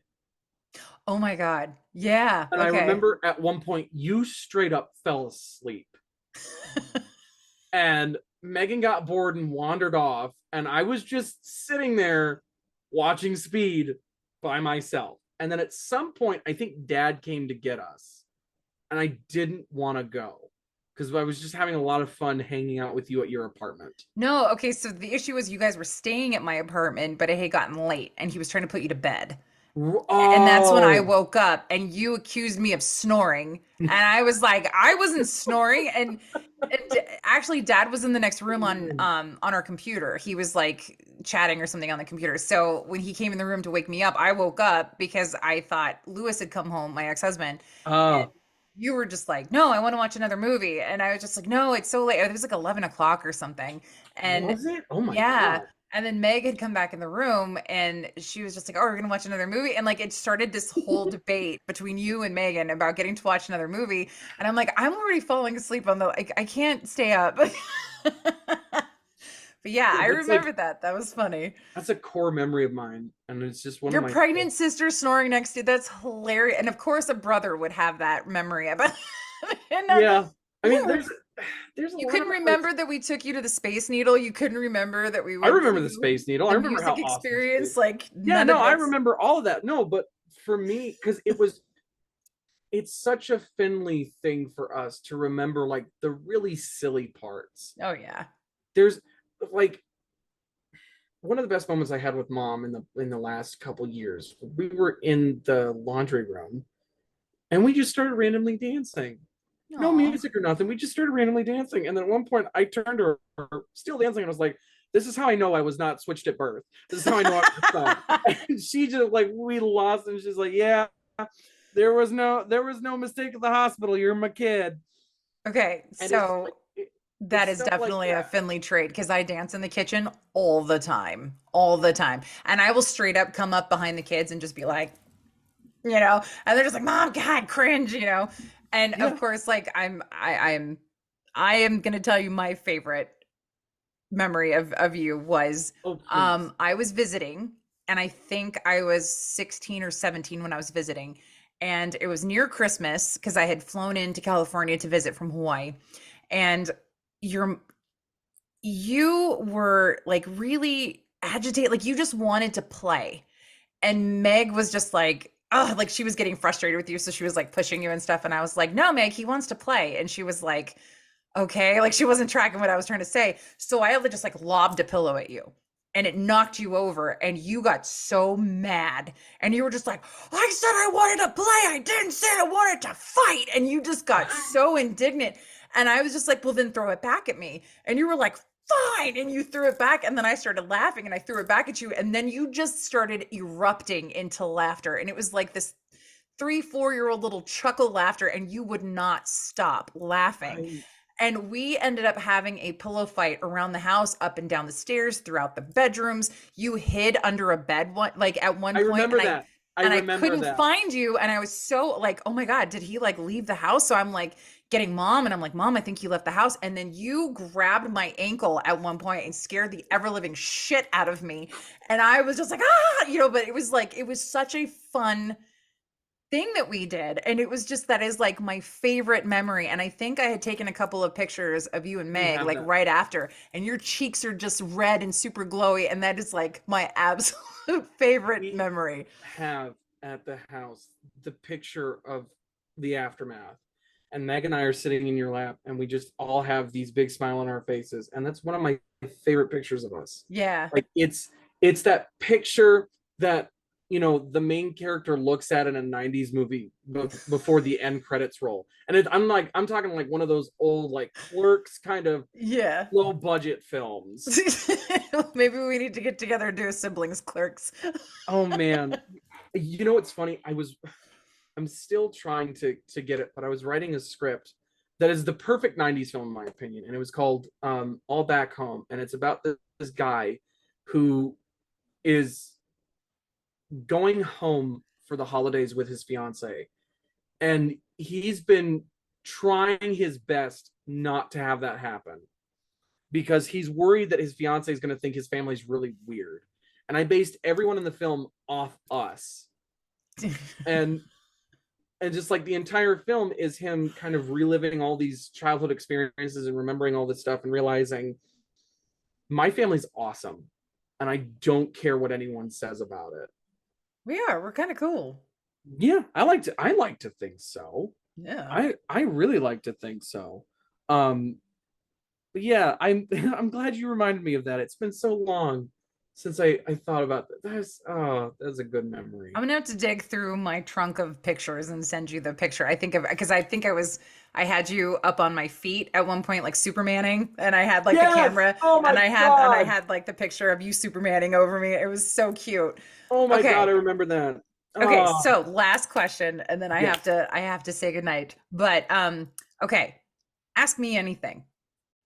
In the time that we have spent together as siblings, whether it's been in person or reconnecting over like Zoom or the phone, what has been the most drastic change for you whenever we've reconnected?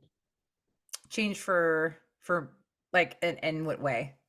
Like how time really catches up with people, Hmm. I don't and know how how like to I don't know how to answer that question because I think we have gone through so many dynamic changes between the two of us. So I don't really know how to answer that question other than if you want me to say like watching you grow up. I guess and because we both watched each other grow up, and we've Yeah, but you see, this is the thing. Like I have age on my side where like I have 14, 15 years on you almost. oh So it's yeah, like, oh yeah, so from that perspective, I guess watching you grow up, it was when I think the issue was like, okay, so let me put this in perspective. It was when dad exited, um, when you guys were younger, you were the same age I was when he exited.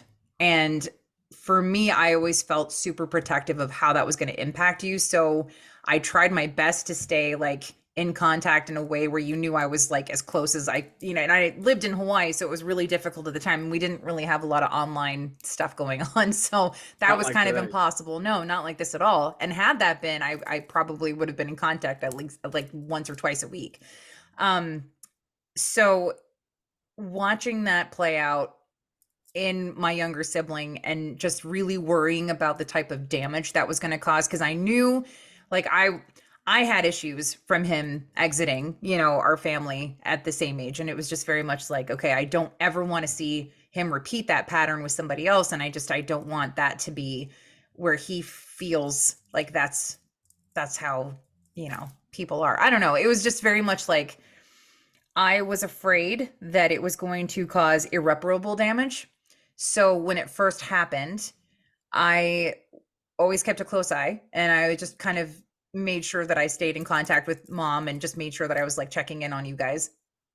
And I remember talking to mom once when you were about 9 or 10.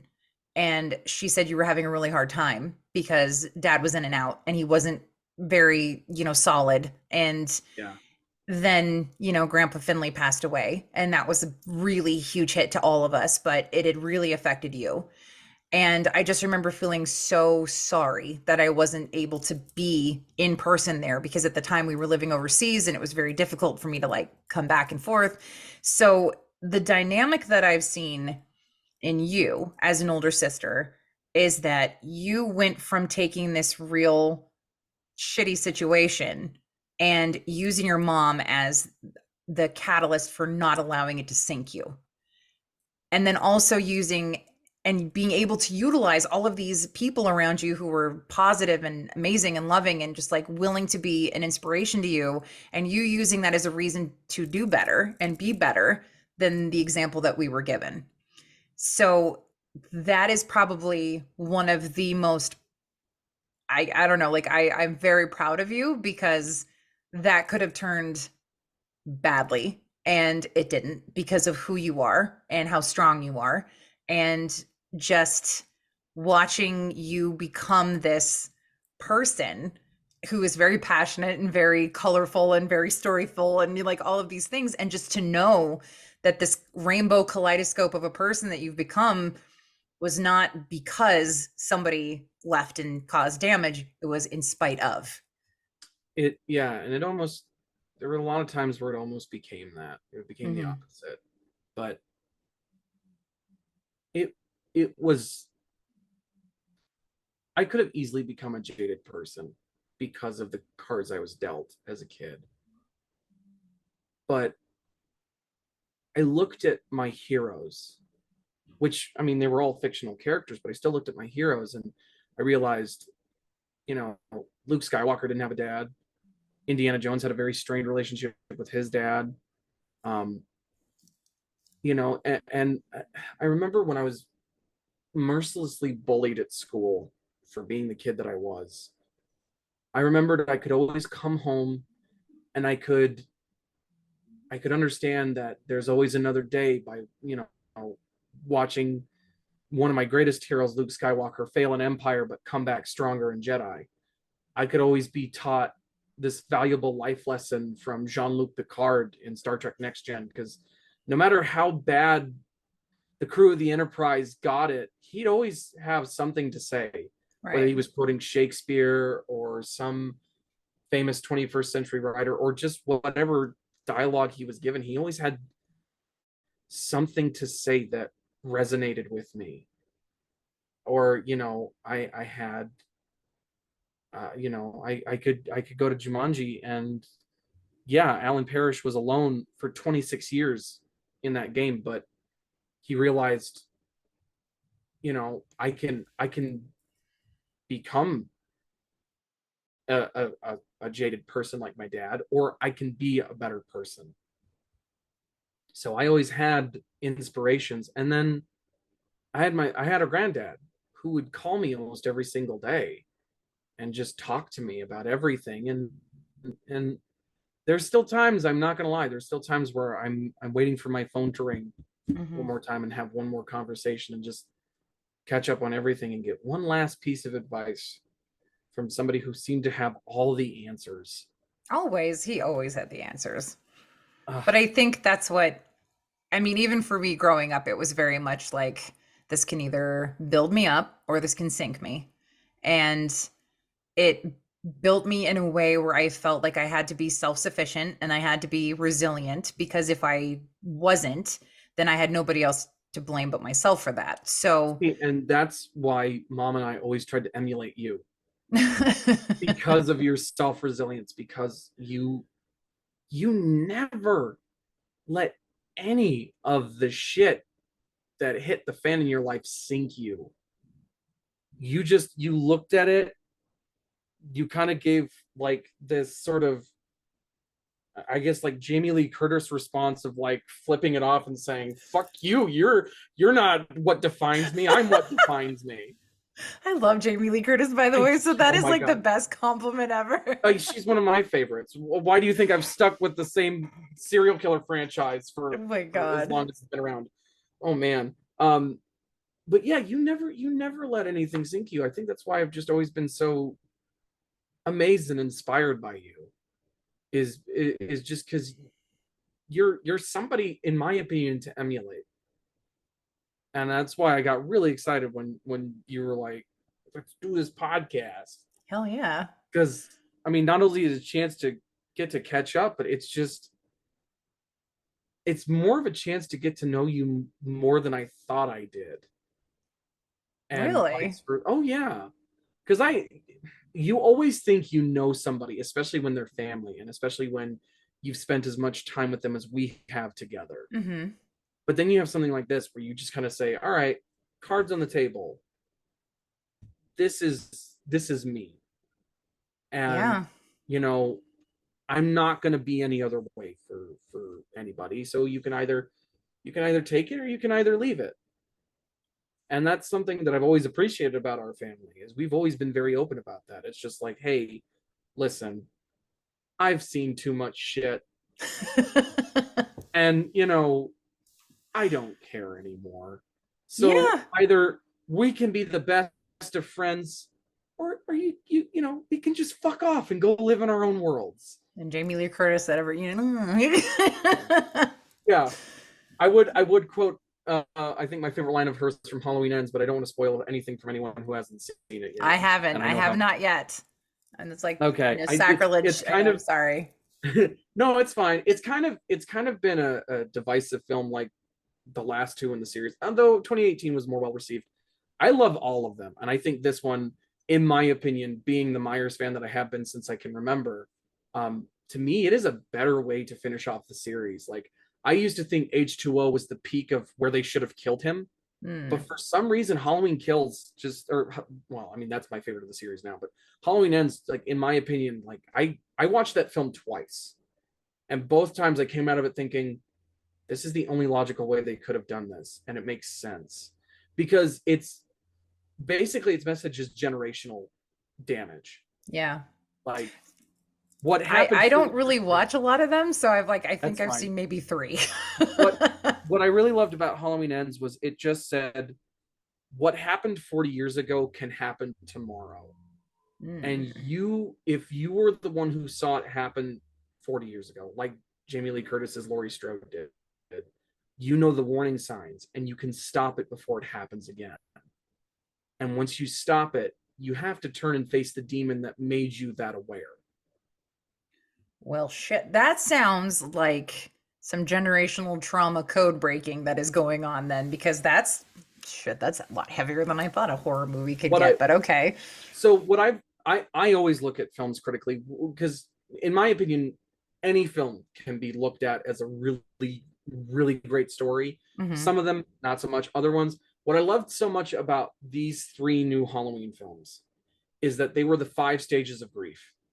2018 was denial because for 40 years Laurie Strode has been denying the fact that Michael Myers is locked away in a mental facility and he's never going to get out and he's never going to hurt anyone like he did in 1978. But what happens? He gets out and it happens all over again. And she knew it was going to happen. She knew it was going to be this way. And so she's been preparing in that denial for 40 years, but she doesn't kill him. So Halloween Kills is anger and bargaining. She's angry because she did not kill her boogeyman. And so she's bargaining with everyone in her path. You need to kill him for me because I am waylaid in the hospital. You need to pick up my mantle. You need to stop him. And they can't. And so Halloween Ends is depression and acceptance. Wow. Depression because he's disappeared for 4 years. And yeah, there's still these murders going on. So people are like, oh, did he do it? Well, no. But the boogeyman came back one night so he could come back again. And then acceptance in the fact that the film ends, the boogeyman has been defeated, and one that could have taken his place no longer exists. So it was stopped before it could start again. Hmm. So Laurie has accepted, I've I've done it. I've finally faced my demon and he's gone. And the trauma that I carried, I can move on from. And the trauma that burdened my family is gone now. And they can start with a clean slate as I can start with a clean slate. So that's why I loved these films and I thought they were really powerful. That's that, yeah, like I said, that's more incredible than I would have, like I wouldn't have applied any of that logic to it. So that's really good.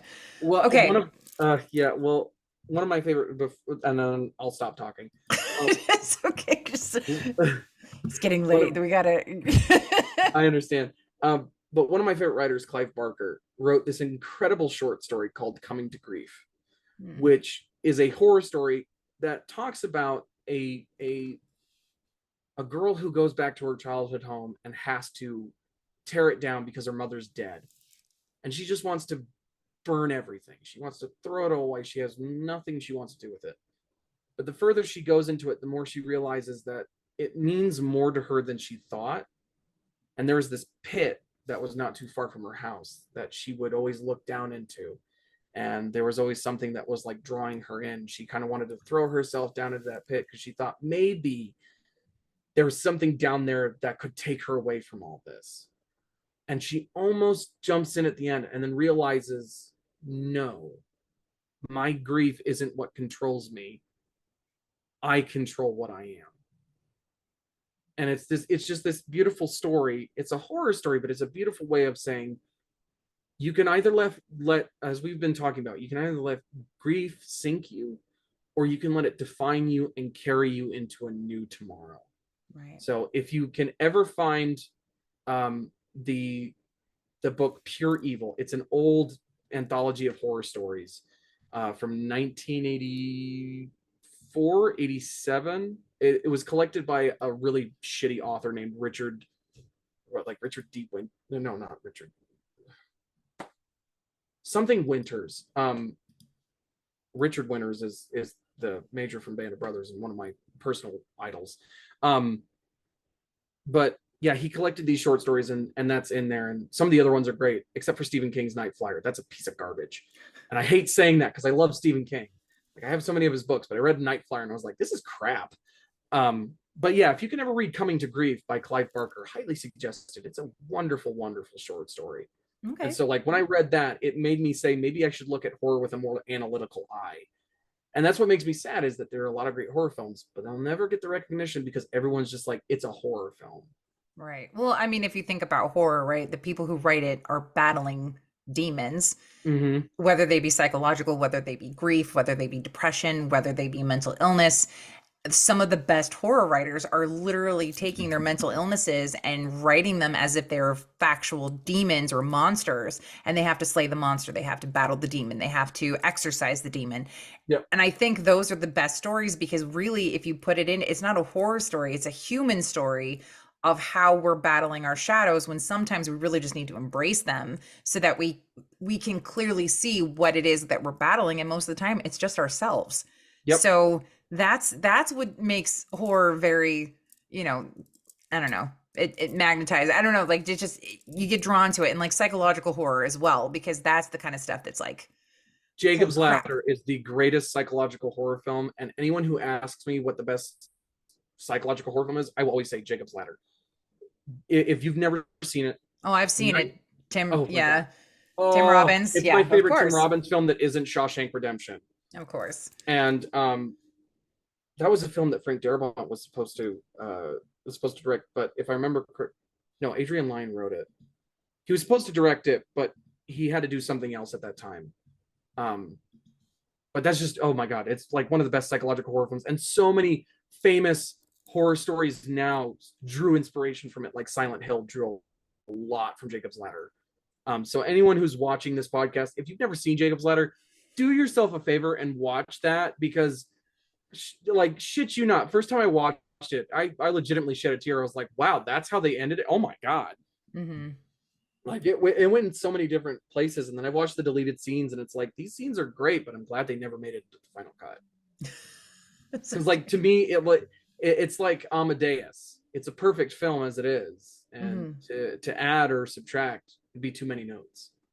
No. Wow. Okay, that's I remember that. Okay. One of my favorite lines. Siglieri, right? His No, that was the Kaiser who said that Oh, to okay. Amadeus. Damn it. I thought it was the I anti I do love anti-friend villain. I do love Salieri though. Salieri, there it is. Yeah. That's a role I want to play on stage. Like his entire monologue about killing Mozart.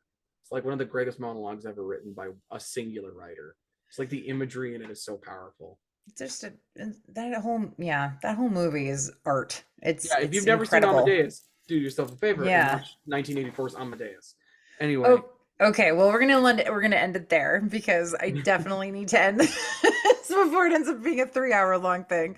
But any last words or any last things you would like to say? I'm barely 30, but Okay. this I have a point. I'm barely 30, and already I've done things in my life I never thought possible. I've been able to meet my heroes. I've been able to live my dream, and I'm still living it. So if at any point you start doubting yourself and you start thinking maybe this isn't what I'm supposed to do, give it another year.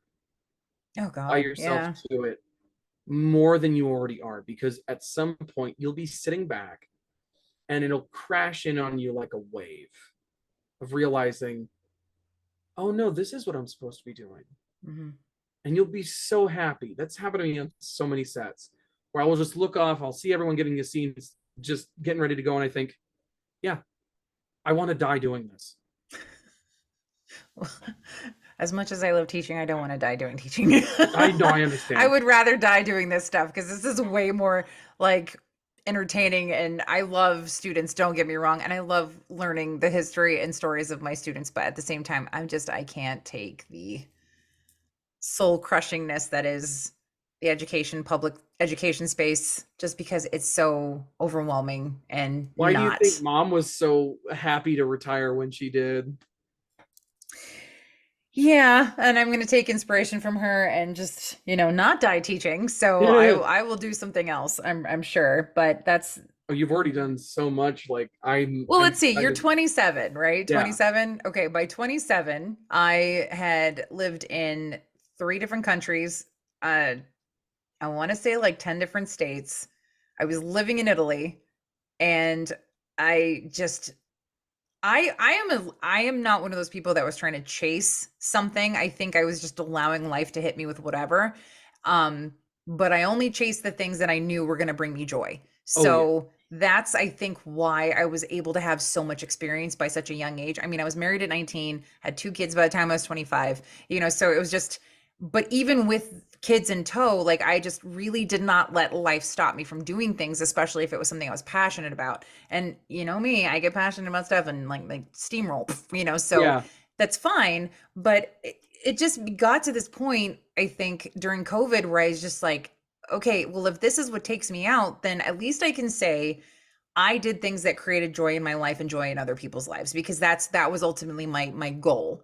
Amen to that. And now that we're on the other side of that, I think I'm just going to continue chasing joy, because that's what's ultimately going to make you happy. Happiness is fleeting, right? Tomorrow, the world could crash in on your head and you're going to feel angry and depressed and angry. I Yeah. said angry twice because that's usually my go to. I'm angry first and then I'm upset. Yeah. But happiness is fleeting, but contentment, as long as you can find contentment in your everyday, even with the anger, the depression, the sadness, whatever else comes up, you can lean on the contentment and say, this bad feeling is actually the fleeting thing, but my contentment that keeps me happy, that's my everyday. So that's Amen. why I'm focused on just creating that life of I'm going to chase joy, because that's who I am. And I hope that I instill that in my own children and the students that I teach and the people that listen to this or don't listen to whatever, and that's just going to be my philosophy. Well said. End Well words. said. There we go. Mic drop moment. Okay. Well, thank you so much for joining me on this. I'm And so thank you so happy much that you for asked me to be here. Are you coming on kidding? this adventure with me. I appreciate it. And maybe we could get mom to do one. That That would be would be fun. hilarious. Oh But my we got to do God. like a three Zoom thing with Meg, you, and mom Yeah, on it. That would be even better. that would be because then we'd be able to like talk so many fun memories. Talk some Oh my smack God. too. Oh, absolutely. Absolutely. I've Like got good some families smack do. talk. Got some smack talk in me. Love Okay, well, I love you. Thank you you so too. much. And I'm gonna stop recording here, but I'm Okay. gonna I'm gonna also say goodnight. So I love you. Love you too. Really quick Yeah. before you go. Um, did I ever tell you about the psychic that I met on set once? No. Oh my God. Okay. I wanted to tell you this story. So I was on a overnight shoot and I was just kind of hanging out and there was this lady and she stops me and she's like, I know this sounds crazy, but I'm psychic. And she's like, I'm sure you've heard this all the time. I'm not playing around here. And I'm like, okay. And I don't even say anything. She's like, all right, you want me to prove it? I said, I guess. And so she starts saying things that I don't tell anyone. And Oh. like she's hitting the nail on the head with a lot of things. And I was like, okay, okay, I get it. You're the real deal. And she's like, I'm really sorry. It's just they do you have something on you from one of your grandparents? I was like, Oh. yeah. What? She's like, it's all I'm seeing is gold and I can't stop seeing gold. It's really bright. And I was like, is it this? And she goes, oh, thank God. Oh, that's been bothering me this whole time. I was like, what? Well, what's going on? She's like, I want you just to know, because they've been talking this entire time. You're you're worried, but your grandfathers are always following you around, and she's like, they won't stop arguing over who's prouder of you. And I was like, oh yeah, I see that happening. And she's like, they're really loud, but they just they wanted me to let you know that they're proud of you and that you're doing the right thing. So don't get discouraged by tonight. And then she just kept going and like saying things that again, like I don't tell people. And I was like, thank you for talking to me. She's like, I don't know what it is, but somebody told me to talk to you. I don't know who. But then I told mom, and she just started laughing. She's like, yeah, I can see my dad arguing with your granddad about who's Mm-hmm. prouder. And then when you were talking about when dad left and you were keeping tabs on us, mom told me that shortly after, Grandpa Finley called her and said, you know, you're still part of this family, right? Yeah. And she was just talking about why that. that made him like her favorite person. At some point, we need to like have a better time to catch up and like have like an earlier conversation because there's just so much that we need to catch up on. Like there's a lot Yeah. that I need to tell you because like there's so much stuff has happened. There's so much stuff. Um, but where are you living right now? I'm in Washington State. I'm like right outside of Seattle. Okay, that's right. We were talking about that, and you were worried because Dad's in fucking In Portland, Oregon. Oregon. He's literally Yeah. like 2.5 hours away from me. I haven't spoken to him since 2000, 2000. Oh my God. I think Abby was 4, I want to say. So like 2007. No, no, it was, yeah, I guess 2007 would, yeah, that sounds right because we were just about to Jesus move back Christ! to I Italy. was Yeah. still in middle school. Yeah. Because that was right at, it was about 6, I want to say about 6 weeks after Grandpa died. You know what? Let me really quick. I have not spoken to him in a good long while. Let me tell you, we didn't have a fight or anything. I just like straight up have not spoken to him. Yeah. Well, Uh, that's what he does. yeah, I'm the only kid he still has who talks to him on a regular basis. Let's see, when was the last time we spoke? Like, he still likes all of my posts and everything, but I'm trying to figure out when the last time we actually like held a conversation. 3 weeks ago. 3 weeks ago was the last time we talked, and it was about a prop I got. I got Luke Skywalker's lightsaber. I got a Oh, your nephew would definitely like to talk to you about that. Oh yeah. So But we don't have to talk about it another time though, because I okay. literally have a whole family waiting for me to come out and eat, and it's already 8:30. Oh my god. Yeah. Oh, it's 8:30 for me too. Okay. Yeah. Then you get to that, and I'll talk to you later. But I love you, and I I love you miss you. too. I'm currently writing a short story with you as the basis for the main character. Um, it What? Yeah. So I've been wanting to tell you about this for the longest time. It was after you visited last, and you were talking about everything. Um, I just went upstairs that night after you left, and I began writing a story called Abigail Watson and Her Walk in the Sun. And what it is she has gone to this lake house that her family used to go to every summer and every winter. And there's a tree that is growing in the middle of this little lake that sits right off the side of the house. And she always walks to that tree, and she'll like put her feet in the sand, and it gives her a sense of home and belonging because she wants to kind of like root herself like that tree is rooted in the middle of the water. Oh my God. And the entire time she's waiting for her family to come because she just got divorced, and she wants to spend time with her family in the old family home. So I did very much base the house off Grandpa and Grandma Finley's farm. But it's like this big 2-story house right on the waterfront. But it's her thought process of like, where am I going right now? And kind of, have I made the right decision? And the more she goes through this story and the more she starts kind of walking through the house by herself, she realizes, yeah, I've kind of lived 1,000 lifetimes and I still have more to go, and I'm not stopping. And the like, I haven't finished it yet, but the story ends with her upstairs in the room that she used to stay in all the time. And there's pictures of everyone that she loves on her nightside table, like to a point where there's no room for anything else but the pictures. Oh my God. This is creeping me out a little bit because I swear when I was at like the lowest part, I did that. I had my entire nightstand was covered in pictures, and then oh my God, this is creeping me out. Okay, because I also had a cork board that I put up next to my bed, and like I'm a grown ass woman. I don't need a cork board in my room, but I did specifically so that I could pin up all of the pictures of my friends, my family, my favorite people, my favorite quotes, just so that when I woke up in the morning, I had something positive to look at Mm-hmm. first thing. So that's blowing my mind, Nathan. Yeah, so it ends with her looking at this nightside table with all the pictures on it. and the last thing she hears is a car driving up into the driveway, and that's how it's supposed to end. Oh. But yeah, I've been meaning to share with you. I haven't had any time to work on it because I've been trying to work on my other short stories.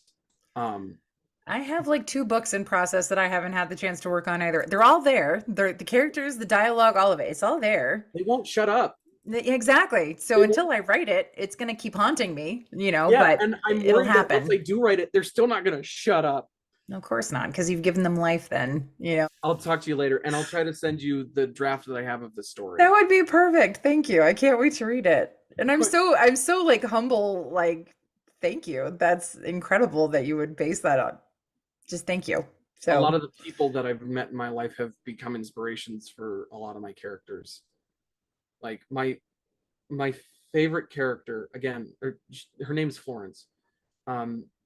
She's very much an amalgamation of like Grandma Finley and Grandpa Finley, in the fact that she's like, she doesn't believe in cursing, but she'll curse when she's really angry. yeah. Only at that, and she believes that you need to have your manners about you like a pistol belt. Ah, Every manner yeah. you have is a gun in that belt. Yeah. Anyway, I love you. I'll talk to you I later. love you too. Have a great dinner. Okay. Tell everybody I said hi. I will Alex do. says hi and hopes you're doing well. Oh, samesies. Tell her I said hi and I hope she's doing well as well. Okay. All right. Bye-bye. Bye. Thank you so much for joining me for this latest episode of Have We Really Met? Stick around for more interviews, more connections, where I poke and prod my social media list and ask them, have we really met? So until next time, I'm Dominique.